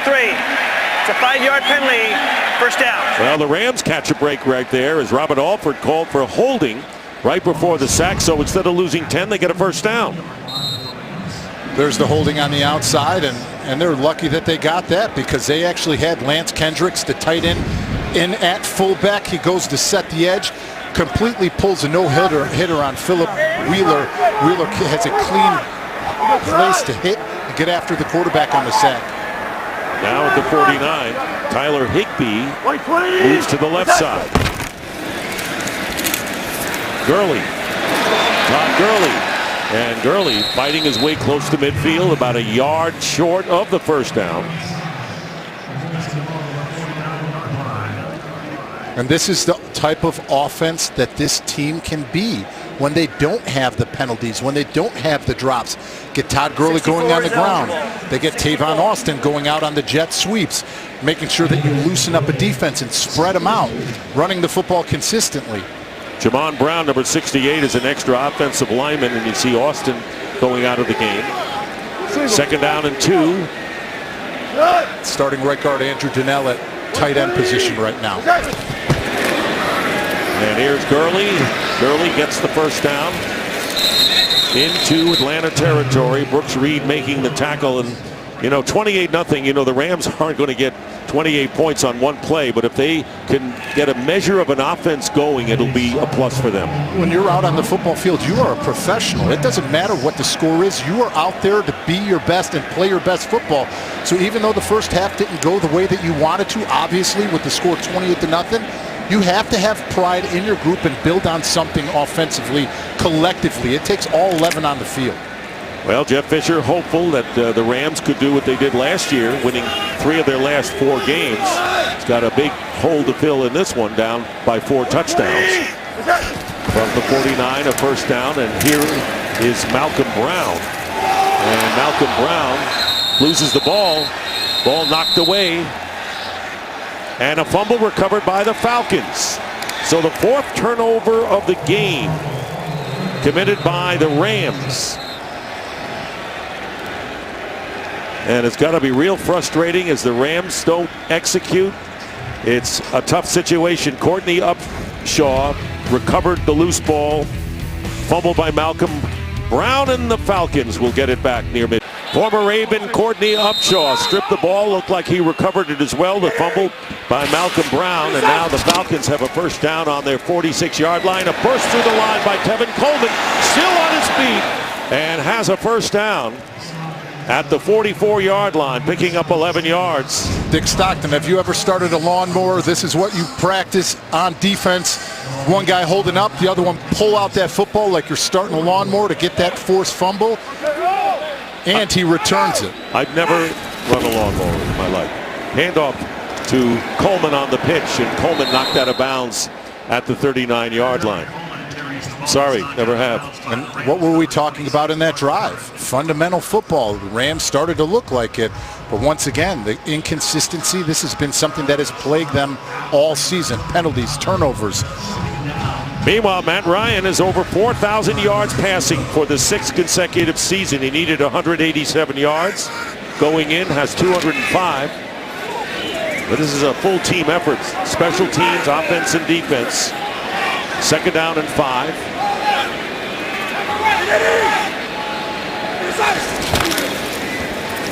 Here's Freeman. He gets tripped up by Michael Brockers. Only 1 yard. We talked about it during the Taylor Gabriel touchdown, but like I said, this offense puts the pedal down and they continue to push forward. And 105 points now in the 3rd quarter, and you see them continuing to build on that. Kyle Shanahan, the offensive coordinator, is dialing up a great offensive game plan here in the 2nd half. Things started to falter. Not a lot of good field position to start in the first half, but you really see them taking on. Defense helping them out with the takeaway as well. Well, Ryan and Shanahan working a lot better this year than last. Not that they didn't last year, but whatever they did not result in points. They're getting the points this time. And, of course, leading the league in that department. Pressure on Ryan, and his pass is going to be caught by Nick Williams. Williams, with a shifty move, gets to the 20-yard line before he's put down. So what a contribution today by Nick Williams, coming off the practice squad. Gets 19 yards there on his 3rd catch of the game.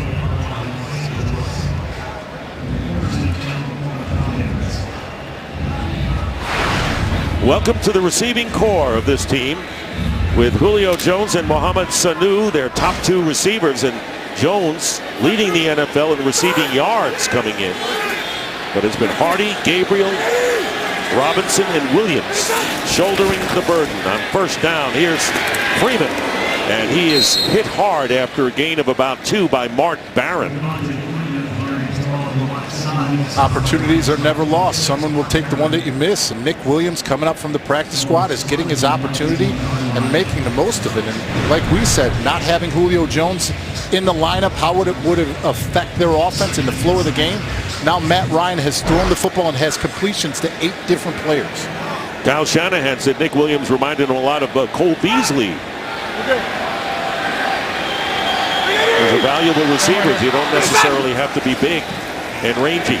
Ryan with the shuffle pass, and Freeman falls down, picks up a couple of yards to the 15.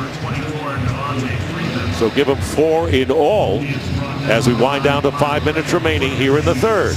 Devontae Freeman, if he can stay up on that one, and if Matt Ryan can throw the football instead of shot putting it to him, there was a good chance that he could have gotten into the end zone. They had blockers set up.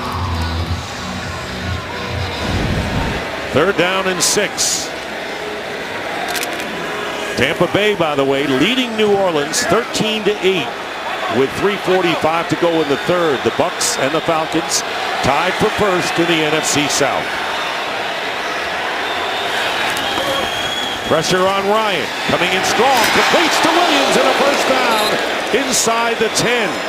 And it was Alexander who provided the hit, and he's shaken up for the Rams.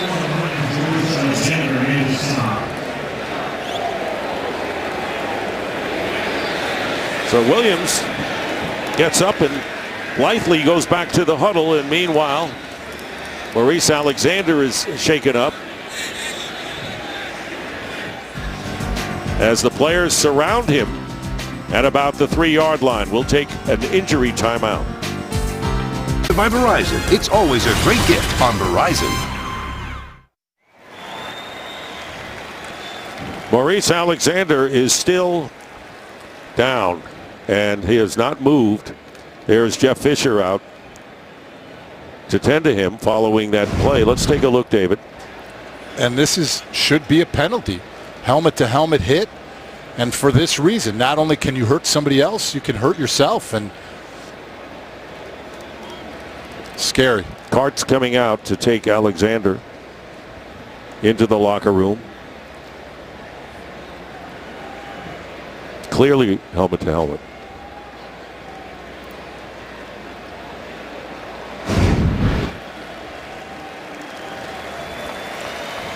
Well, Alexander is up, and the crowd appreciates that. Right now we're going to go to Carissa Thompson. Make it Kurt Menefee. Kurt Menefee in for Carissa for the game break. Go ahead, substitute. All right, we'll check in on Seattle and Green Bay, and right now Aaron Rodgers has thrown 3 touchdown passes, 2 to Jordy Nelson, and they're all over Seattle. It's 28-3 in the third quarter. By the way, Russell Wilson has thrown 4 interceptions already in this game. That's a career high for him. 28-3, Green Bay leads, even without Kurt's golden tones on our game break. That is Alexander. Boy, what a blow he took.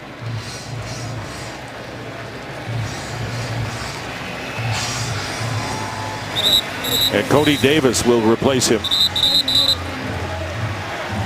Nick Williams is going to go to the locker room as well. I'm sure he's going to be tested for the concussion protocol, no question. Yep. Even though he got up and pranced back, you got to check it out after a blow like that.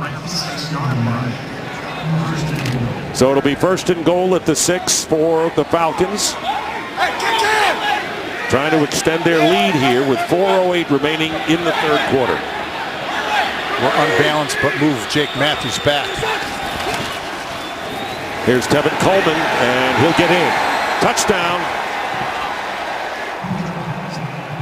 Coleman with a touchdown. 2nd touchdown of the game. And taking advantage of the turnover. 4th turnover by the Rams, tying their season's high. Aaron Donald is trying to make a play. You see him take an inside lane, but he gets out of his lane discipline. Alex Mack is able to get up to Alec Ogletree at the 2nd level.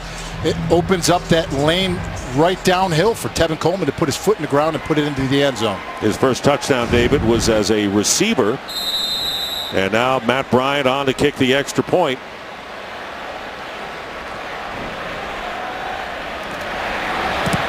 And Bryant, solid kick, makes it 35-0. 21 of those points coming off of Ram turnovers for the Falcons today. Falcons leading the Rams 35-0. Little under 4 minutes remaining in the third quarter here at the LA Coliseum. Michael Thomas back deep. Devin Coleman with a couple of touchdowns. One as a runner, one as a receiver. And there is Bodger's kick from the 3. Here is Thomas. And Thomas gets out to the 20-yard line. The Walter Payton NFL Man of the Year Award, presented by Nationwide, recognizes players who have made a significant impact on the game and in their communities, and is considered one of the league's most prestigious honors. Each team nominates one player for the award, and 3 finalists will be announced January 22nd, with the winner announced at the NFL Honors Awards show on February 4th on Fox. This year's nominee for the Falcons is Matt Ryan, and for the Rams is Johnny Hecker. So to learn more about this year's nominees, visit NFL.com/Man of the Year. It's great that both nominees, charities of choice, get $50,000 for the nomination. It's terrific. Starting from the 21, Jared Goff with time, and he completes the pass to Kenny Britt, and a first down out to the 33-yard line.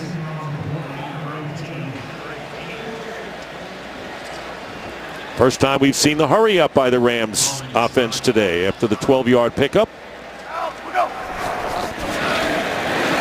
Tavon Austin. And Austin got away from one, couldn't get away from Deion Jones, who has a pick 6 today for the Falcons and a loss of 2.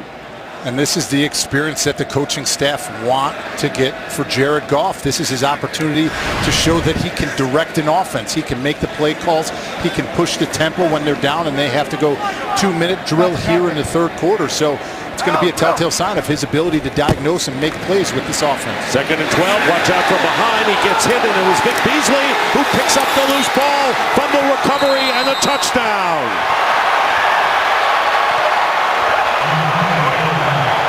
Well, the Falcons may not have a suffocating defense, but they certainly have game breakers in the likes of veteran Dwight Freeney and Keanu O'Neal, and especially Vic Beasley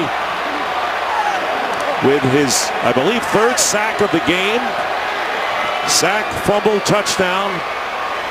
21 yards, running it in for the score. Well, they're going to see if his arm was in motion throwing to see if this is a fumble or not. We've seen this one reviewed many of times, but this is an opportunity for their offense to do something, because if you go back, and we'll show the highlight, they're actually sliding the protection to Vic Beasley to get help to Rob Havenstein, their right tackle, so that you can be aggressive on the way that you're setting. He undersets it. He gives up the outside edge.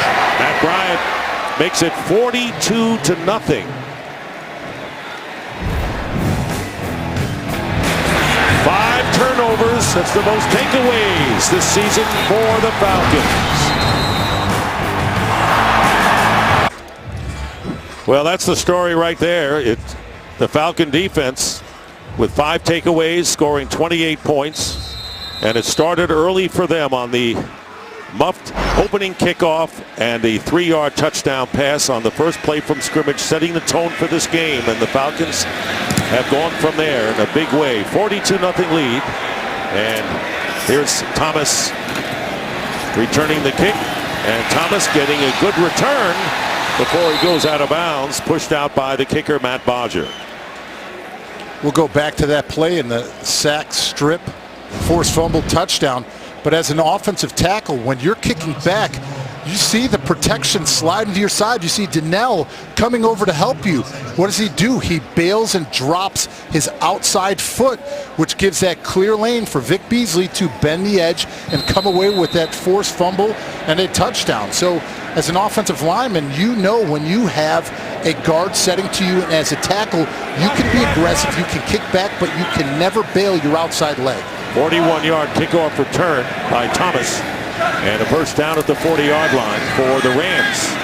Held scoreless so far, and this pass is caught And a first down at the 33, and another flag goes down. Kenny Britt making the catch, and a good throw there by Jared Goff. And Jared Goff took a hit. And Jalen Collins is down on the field, shaken up for the Falcons. Rashid Hageman put pressure on Goff, who got rid of it anyway. He put a little more than pressure on him. He smacked him. And another flag has been thrown.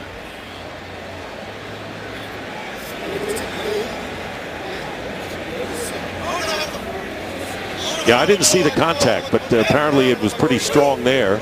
And there you see Collins. Already the Falcons had lost Desmond Trufant, their Pro Bowl cornerback, who is on injured reserve.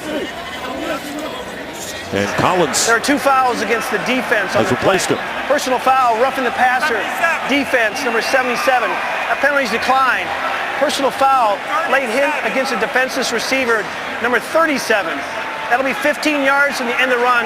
First down, Los Angeles. 2 personal fouls. They'll take Allen's for sure. Goff showing toughness. He knows that this is coming, and he still stands in there and delivers. But you see the big hit right there by Hageman. And then outside, you see leading with the crown by Ricardo Allen. They got that one. Crowd cheering because a fan has run onto the field, delaying the game for all of the other thousands who are here. So Allen called for the penalty. That'll be 28 yards on the reception to Britt, and then tack on 15, so 43 yards in all. And the Rams, who have been held scoreless, will have a first down on the 17 of the Falcons.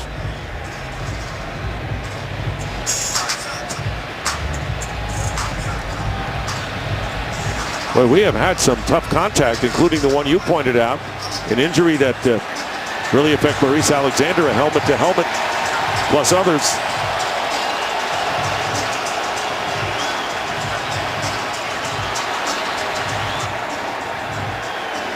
So a bunch of policemen are taking this fan who came out of the stands to run onto the field.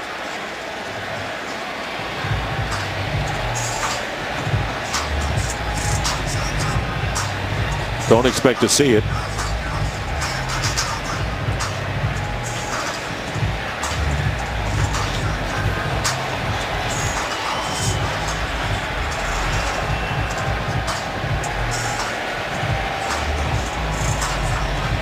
Well, this will give Rob Boris, the offensive coordinator, a little more time to figure out what he wants to dial up here as they've got the ball on the 17-yard line.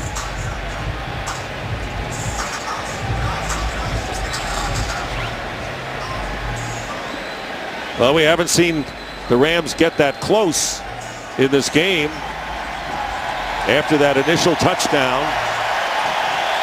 There's Boris. After that initial touchdown by the Falcons in the first 10 seconds of the game, actually the Rams moved smartly down the field before that deflection resulting in an interception. So that opening drive was impressive. They got to the 18-yard line, did the Rams of the Falcons. And so right now they're at the 17. So this is their deepest penetration. It'll be first down.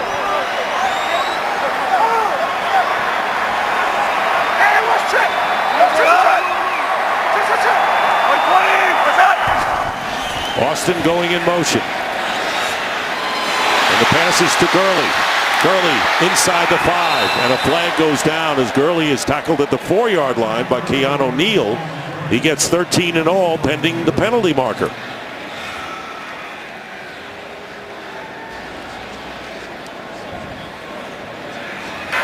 Illegal block in the back. Offense number 18. It's a 10-yard penalty from the spot of the foul. Replay first down. So even then, when they get close, they shoot themselves in the foot, and Kenny Britt called for a legal block in the back. And they couldn't have picked a better play call offensively. They faked the jet sweep to Tavon Austin going across the grain. Half of the defense reacts, are able to throw the screen to the opposite side to Gurley, considering the defense is chasing away and once again hurting themselves. Now it's first and 14 from the 21. Goff's pass caught by Britt, who gets inside the 15-yard line. Brian Poole defending.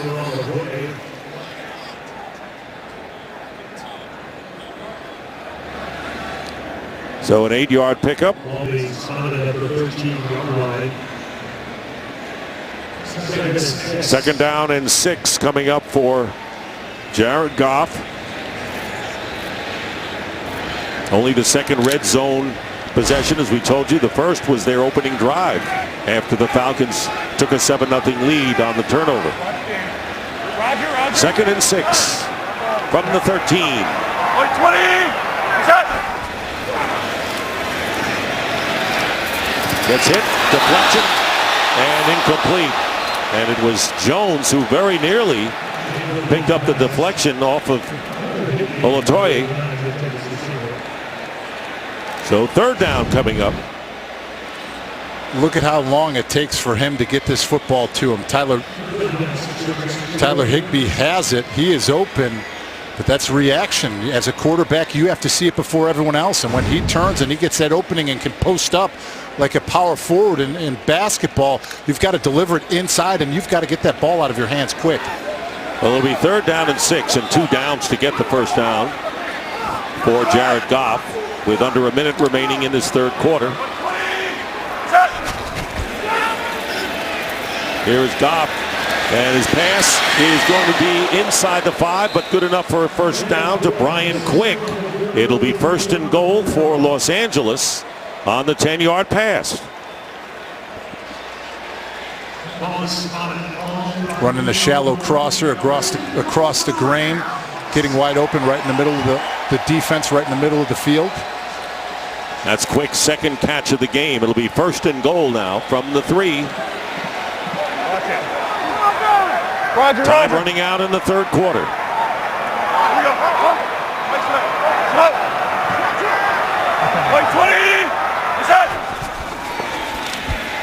Goff trying to get it to Britt. Not close.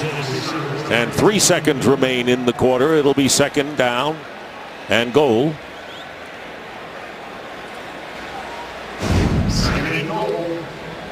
Here we go. Going to Kenny Britt with it. Kenny Britt breaking off.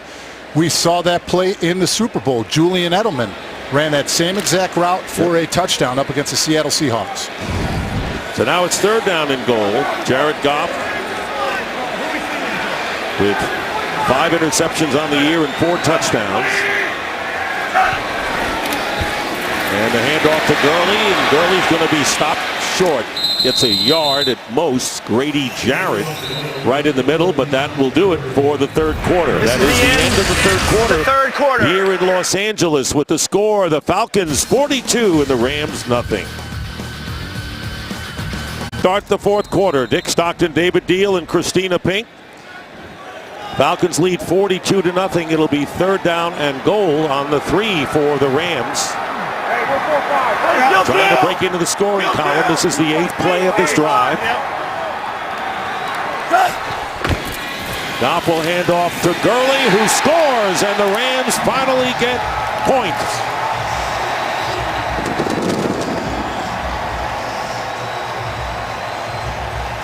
Todd Gurley with a 3-yard touchdown run. His 5th touchdown rushing this year on the first play of the fourth quarter. And this is the development that you want to see out of Jared Goff, because you hear him at the line. Kill, kill, kill. He kills the alert. He knows where he wants to go with the football. And what he does is he puts them on the board.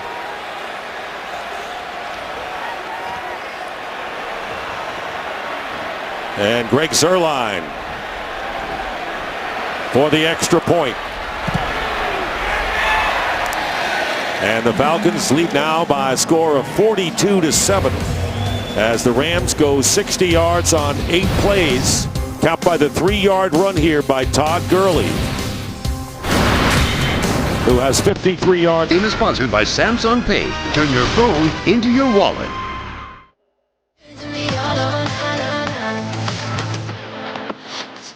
The stars are out in Los Angeles, including Bebe Rexha, who performed at halftime. There's the scoring drive. And the Rams getting 43 of it on a pass to Britt, and down the sideline goes Aldrick Robinson. And a good gain down there. This is the experience that they want Jared Goff to get. Rob Borer sends in a two-play sequence, run, alert, pass. You hear him kill, kill, kill. He kills the alert, he kills the pass, puts them in the position to succeed in the right play, run the football, and score a touchdown. So the brain trust of the offense, and this is just the first season and the fourth start for Goff, who has completed 15 of 27, 146 yards, 2 interceptions, but a successful drive the last time. Matt Schaub is in at quarterback for the Falcons. Matt Ryan has done his job and done it well. Teron Ward carries it out to the 35-yard line and a gain of 4. So Matt Schaub, a veteran who of course performed for the Houston Texans, made his mark there. Yes, he did, and now he is filling in for Matt Ryan. Hey, we know who Matt Ryan is. We know who he is as a quarterback, but everybody knows you have to have an experienced backup with a game plan who has an understanding of the offense, and get him out on the football field when you get the opportunity. Made the most of his chances, and the defense set him up for 21 points of those scores on 2nd down and 6. Ward will be stopped short by 3 yards by Alec Ogletree. So Ryan, as you saw, 52 games, 200 or more yards. He went over 4,000 for the 6th consecutive season. 3 touchdowns, no picks, and his best season by far. The question is, how far will it carry the Falcons going forward? We talked about were they trending the opposite way, but what did Matt Ryan do? He came in here, played his game, threw 3 touchdowns, and the biggest thing, no turnovers. He had interception in the last 3 straight games. You're right. Always the biggest thing, not to turn it over. Ward, with his 2nd and 3rd effort, has the first down out to the 42. There it is. We were talking the last 3 games. Everybody saw and everybody's witnessed and saw the replays of the Kansas City game, but he's a veteran that has bounced back, and he came into this football game prepared with a good game plan.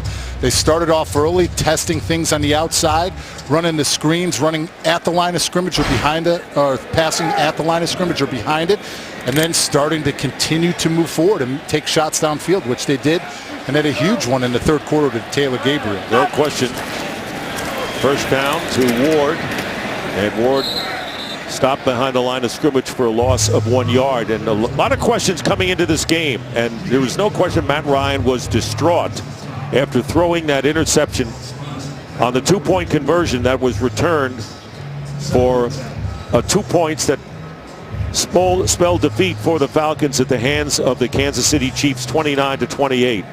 It had to stick with him for a while, and the question was, is it going to have an effect into this game? And the answer has been solidly no, it didn't. He came back big time. 2nd down and 10. Ward off the left side gets hit and knocked out of bounds. Well, Tuesday it's Philadelphia showdown when #1 defending national champion Villanova takes the court against Temple. The action tips off Tuesday night at 7 p.m. Eastern on FS1. Villanova and Temple, part of the Big 5 in Philadelphia, along with Penn and LaSalle and St. Joseph's. One of the great rivalries in a great basketball town in Philadelphia. Josh Hart and Chris Jenkins there on the... Yep. UCLA beating Michigan, but Villanova with their win over Notre Dame on a rally should retain, and probably would, #1 in the country. 3rd down and 7. And here's Matt Schaub, and he was trying to get it to Aldrick Robinson, incomplete. So it'll be 4th down, and Atlanta will kick it away.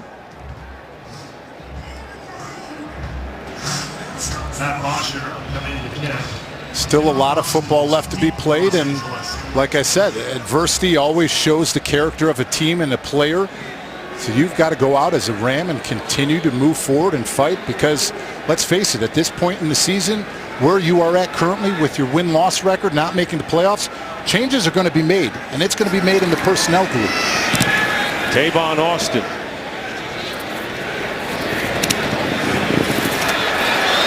Here's Austin. He has a couple of blockers. And steps out of bounds at the 22. 12-yard return by Austin. Atlanta trying to hold on to at least a tie for first in the division. Well, it's all come crashing down on the Rams today. 2 interceptions, lost 3 fumbles, penalties, short-circuiting them, 3 sacks allowed. They fumbled the opening kickoff, and Matt Ryan took advantage in one play. Here is Jared Goff, and his pass is incomplete. And it's Olatoya defending Kenny Britt on the play. In the other game of interest to the Atlanta fans, and we'll tell you this after we take a look here. Here's a replay. Kenny Britt coming back, stumbles a little bit, but that ball has got to be on the inside. You see where the safety coming down is. You've got to throw it low and inside to where only your receiver can catch it. Tampa Bay leads New Orleans. Bucks lead the Saints 16-11, 5:41 to go in the fourth. If the Bucks hold on and win, teams will remain tied for the lead in the NFC South. How about the drop by Gurley there? So another dropped pass by the Rams. Ad infinitum. Isn't that the truth? It's been the story of the day, that and the turnovers. And it kind of dissolved early on the Rams. As early as you could have in a game, 10 seconds into the game. Opening kickoff return.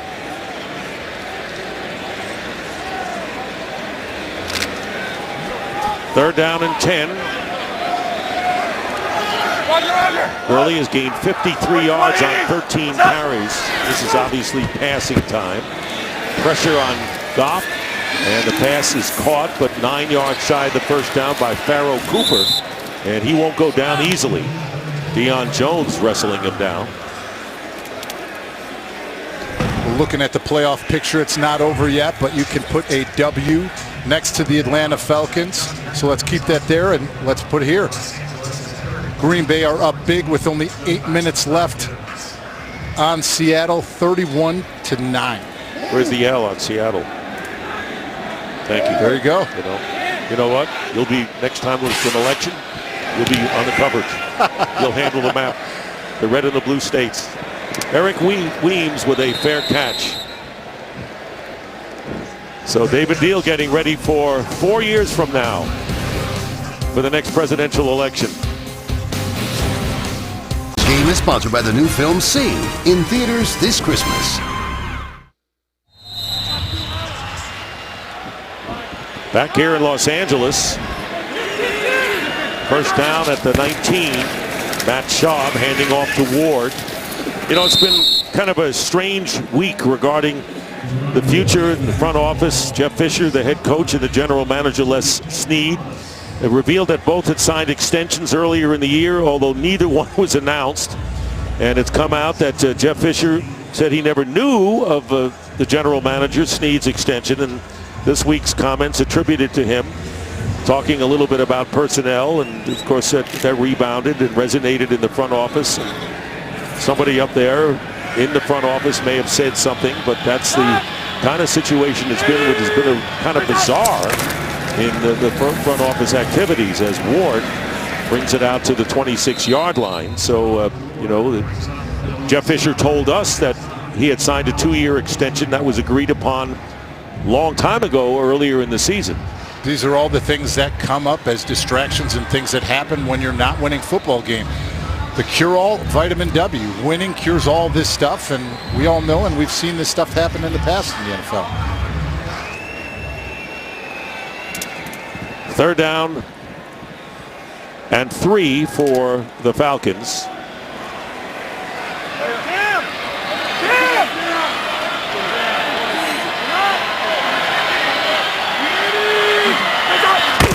There comes Ogletree slamming the line, and not getting back to the line of scrimmage is Ward, as Ogletree is there making the play. So it will be 4th down. And punting situation, Matt Baja will come on. This is what you want to see out of the captain of your football team. The game's out of hand, but what is he doing? He's playing the game the way that it should be, and you finish football games. Lead by example, and that's what Alec Ogletree is doing. Baja will be kicking. Tavon Austin back to the 25.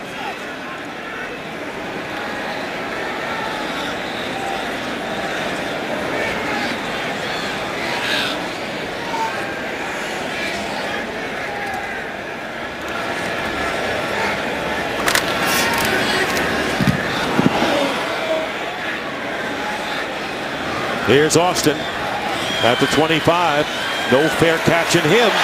And this may be why. As he finally gets put down. Flag is down back at the 30-yard line as Austin is tackled at the 46.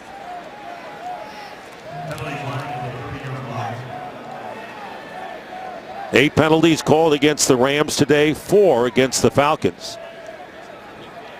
During the return, illegal block in the back. The return team. The penalty is 10 yards from the spot of the foul. First down, Los Angeles. So 10-yard penalty. So it's been rough for that man too. Jeff Fisher, who's been around a long time, has had success as well as the other.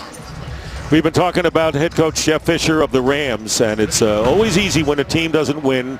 And if Fisher goes on, of course, and loses this game, and he's trailing 42-7, he'll tie Dan Reeves for the most losses by a head coach. But look at those names: Coughlin, Shula, Landry, Fisher, and Reeves. 18 combined Super Bowl appearances, including Jeff Fisher. And so, you know, if you're going to lose a lot of games, you win a lot of games, and it's not surprising there. In baseball, there was a pitcher named Don Larson once who pitched a perfect game in a World Series for the Yankees. He was acquired by the Yankees after he lost 20 games for the Baltimore Orioles. So guys that lose a lot also have success. And it's oh so easy to dump on people, as Gurley is tackled for a loss by Rashid Hageman. And of course, it's a decision that the ownership in the front office, really the ownership, has to make. But I mean, no excuses. And Jeff Fisher said there are no excuses. There are explanations when we talked to him the other day, but no excuses. And it's a tough time. But you know, in today's social media, in this age, it's so easy to clamp down. But the record is what the record is, David. Second down and 15. And the pass is caught by Tyler Higbee. Your thoughts? Well, we talked about different things that they need to do. Obviously, players right now are playing for their future and for their careers moving forward here. And one of the areas that they have to improve immediately is this offensive line. You picked a quarterback #1 overall. You have a first-round pick in Todd Gurley last season. You have to get protection from him up front. 6.5 minutes remain in the game. 42-7, the Falcons on their way to their 8th win of the year against 5 defeats. Goff, 17 of 31 are his numbers for completions. And he completes it to Kenny Britt, who gets tripped up by Olatoye, the former Cowboy. But it's enough for a Ram first down, picking up 16 yards. Holding spotted at the Ram 39-yard line. First and 10, Los Angeles. Hey, duck. On the 39. Goff. And unable to hold on. Pass is incomplete to Higbee.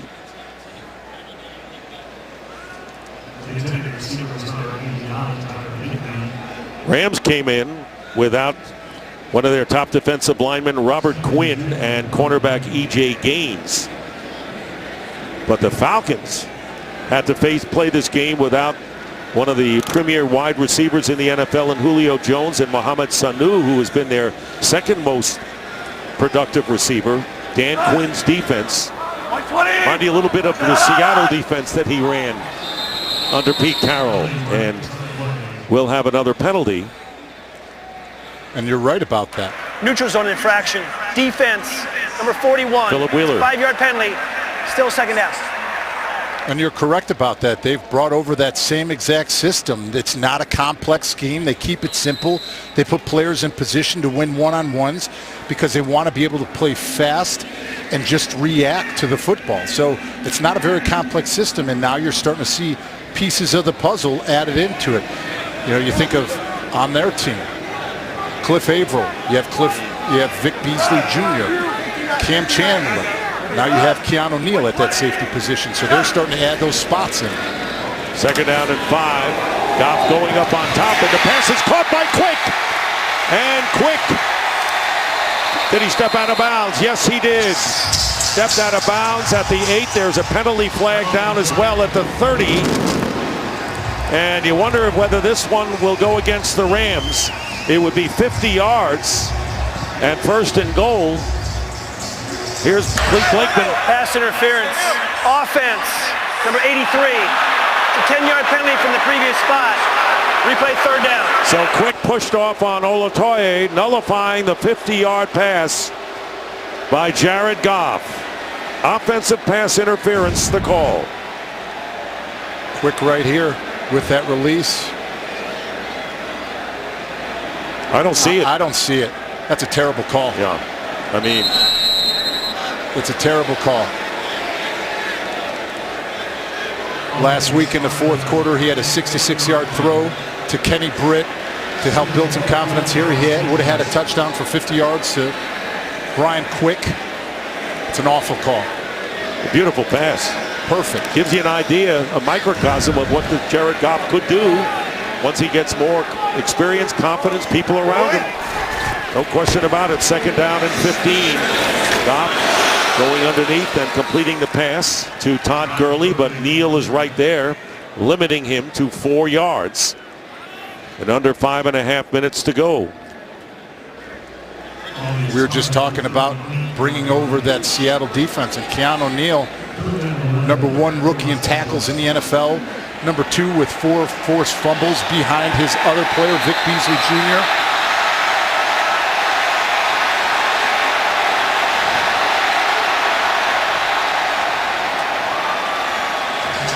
Another fan is run on the field. Another fan who won't be on television. Well, next week, start your Sunday with Fox NFL Kickoff and America's #1 pregame show. Matt Ryan and these Falcons winning big today will be looking for another huge victory in their playoff push when they host the 49ers or other regional action. Coverage begins next Sunday at 11 a.m. Eastern on Fox.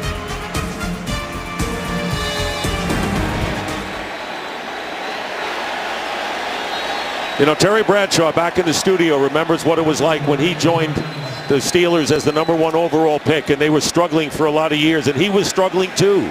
He even got replaced by his backup Terry Hanratty for a while. Takes time, but his 4 Super Bowl rings are testament to patience and letting things develop with the team. 3rd down and 11 for Goff. Here comes pressure on him, and he completes the pass to Kenny Britt, and that will be a 1st down at midfield. We were talking turnovers and penalties lose football games. This Rams offense, 5 turnovers and, well, 4 and 1 on the kickoff return. But look at the penalty yards, more than the rushing yards today. Here we go. Out, we go. Rams have actually outrushed the Falcons. And there's another completion and a 1st down.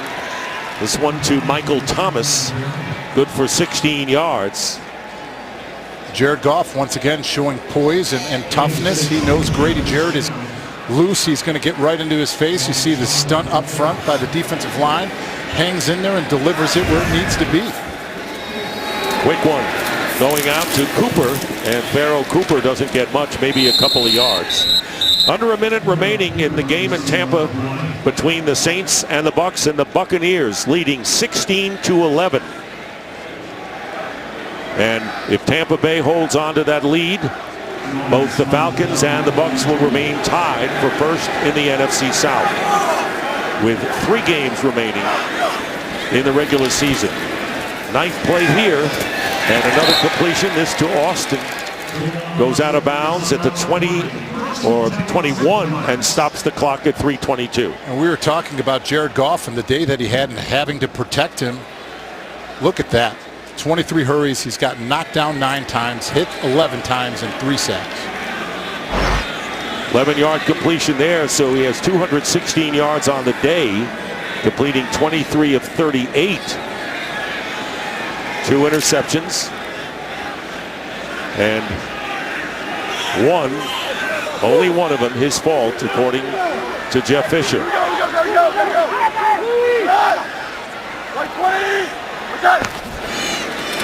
From the 21, going underneath, another first down. Pharoh Cooper, not to be denied, gets down to the 3-yard line. Pharoh Cooper, who started for the injured Tavon Austin last week, has 4 catches on the year. 4th-round draft pick out of South Carolina. And we have 3 minutes to go in the game. First and goal. And the pass knocked away. Britt and Robert Alford. When you see the pressure that Jared Goff has been under, David Deal, what do you feel as an offensive lineman? I mean, you have pride and all that. Tell me what goes through your mind here. You should be disappointed. You have a quarterback who needs to build confidence, that has to have the group up front that he feels are accountable to one another and to him as a football player. And you know, when you see things like this and you see quarterbacks constantly get hit, it makes you think about David Carr and how much it hurt his confidence in him as a football player, not being able to sit back, and even when pressure wasn't there, he would feel it and try getting rid of the football. Second and goal from the 2. And there is the pass knocked away by, and I don't know whether Allen knocked it away from Quick or Quick couldn't hold on. Alford was there as well. So it'll be 3rd down and goal at the 2. What about the early days of Eli Manning? Any kind of struggles like this? Of course, it wasn't perfect to start from the get-go. Yeah, we were not a good football team. We ended up that season, going 6-10 and winning the last 2 games of the season. But you know, after his 4th start, you could really see him take on ownership of the offense. And you could really see us develop as a group, and it started with us up front, paying dividends, putting our foot in the ground and saying enough's enough. Now it's 3rd and goal. And here is the quarterback getting in for the touchdown. Jared Goff, and he paid the price a little bit as he gets the touchdown. 2nd of the game for the Rams.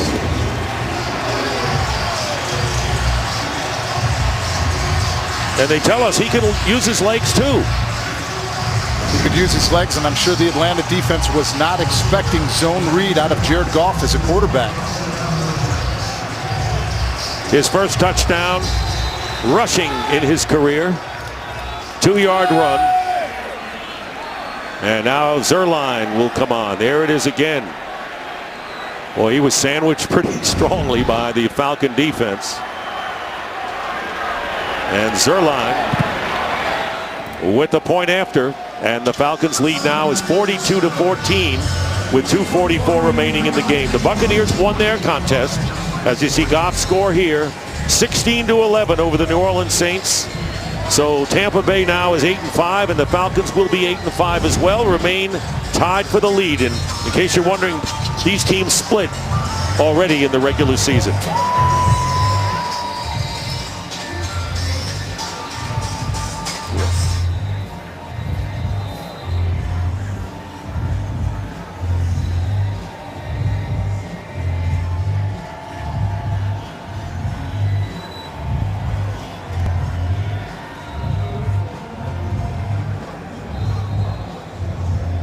So if we look at the remaining games in the NFC South for Atlanta, next week they're home against the 49ers. They're at Carolina, and they're home against New Orleans. And New Orleans dealt a big blow in their playoff hopes by losing to Tampa Bay today. The Bucs play at Dallas, at New Orleans, and home against Carolina. Now, you can't say easy schedule, tough, because you know that teams can ambush you. I know the Atlanta Falcons are watching this game and hoping that with the playoff berth, that at Dallas, that Dallas doesn't shut it down, that they don't pull out Ezekiel Elliott out of that game and give the Tampa Bay Buccaneers more of an opportunity to win that one. Now, we know from experience and from what we've seen that teams that start to do that too early usually pay the price. They lose an edge somehow. And maybe in the last game, in the last half, but if you do it too early, and we've had history of this, you could lose your edge and not get it back. And I was a part of that history. In 2008, we win the second last game of the season to take over the division and to get a home bye. We beat Carolina, so we were #1 NFC East, #1 in the NFC. We started resting guys going into the last game against Minnesota. And I will tell you, we came out flat in the wild card against the Philadelphia Eagles, our division foe, and we lost the game at home. So it's easy to say rest. You always, deal with the double-edged sword of not wanting to get hurt, but you can't lose your edge, and that's a decision that a coach has to make. Let's take a look at the playoff picture as the Falcons have a first down at the 25-yard line.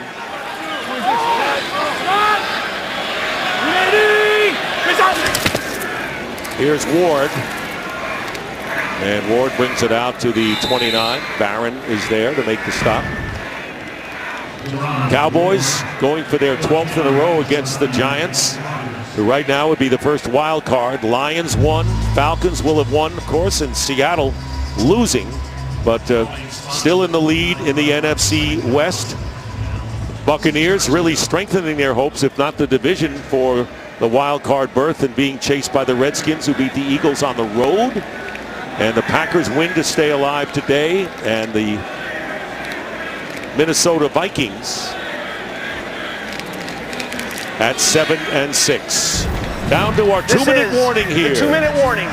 That's where it all started. Early touchdown, turnovers galore. Falcons made the most of everything. This game is sponsored by Target. Expect more, pay less. Back here at the Los Angeles Coliseum, 2 minutes remaining in the game. Matt Schaub handing off to Ward. And since Schaub has come in the game, he's not thrown a pass. And he's thrown one pass, excuse me. But it's all been the run to use up the clock. And Schaub, this is his second appearance, by the way, in case you've been wondering, played against Tampa Bay. Also holder on place kicks. I'll tell you somebody who earned their money today. Number 63 right here playing center, snapping it to Schaub.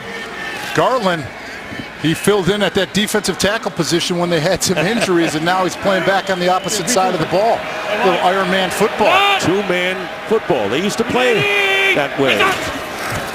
Many, many years ago, Matt Schaub being rushed and gets the pass out to Patrick DeMarco. It's deflected, and it's going to be an incompleted pass. So the crowd could say, well, we got another touchdown, Aaron Donald, but no, it was incomplete is the ruling. Set the fireworks off anyway. Why not? And it's going to be fourth down. Well, you talk about playing both ways. I remember, long time ago, decades ago, Chuck Bednarik of the Philadelphia Eagles played both ways, right? Yeah. Linebacker and center, I believe. Yes, he did. Last time I played both ways, offense and defense, was high school. Senior year, I was an offensive tackle, and I was the nose tackle. People like, you were the nose tackle? Yeah, one of my best friends, Jack Winters, had 152 tackles on this season. Those are the days of the leather helmets. Matt Bodger will be kicking to Tavon Austin. And Austin giving ground. And finally cut, and another 2 flags go down. 2 more penalties, 2 more flags go down. Tackle was by Teron Ward.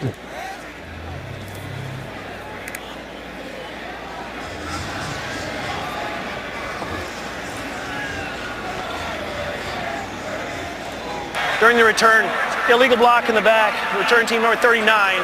It's a 10-yard spot. 10-yard foul from the spot of the foul. First down. That was Malcolm Brown. That's 11 penalties against the Rams for 105 yards. 5 turnovers, resulting in 28 points. In fact, all but one of the turnovers resulted in scores for the Falcons. Fumble on the opening kick. Thomas, actually it was a muff, but it counts as a turnover, and then a quick touchdown. Ricardo Allen with an interception. And then Deion Jones with a pick 6. Brown fumbled and Upshaw recovered. And a sack. Fumble. Touchdown by Beasley. As the clock runs down in a 42-14 games, and so the Rams will drop to 4-9 and will finish below 500 for the 10th consecutive season. This is their first year in LA. Tough to watch for Ram fans, coaching staff. Not easy in any way, shape, or form. OT is going to be coming up next. And this will be the last play of the game as Todd Gurley runs. And so the Falcons go to 8-5, remain tied for first. Matt Ryan with a big day. 3 touchdown passes. And Dan Quinn's Falcons win. The Rams suffer their 8th loss in the last 9 games. Falcons win it 42-14. We'll be back here at the LA Coliseum after these messages.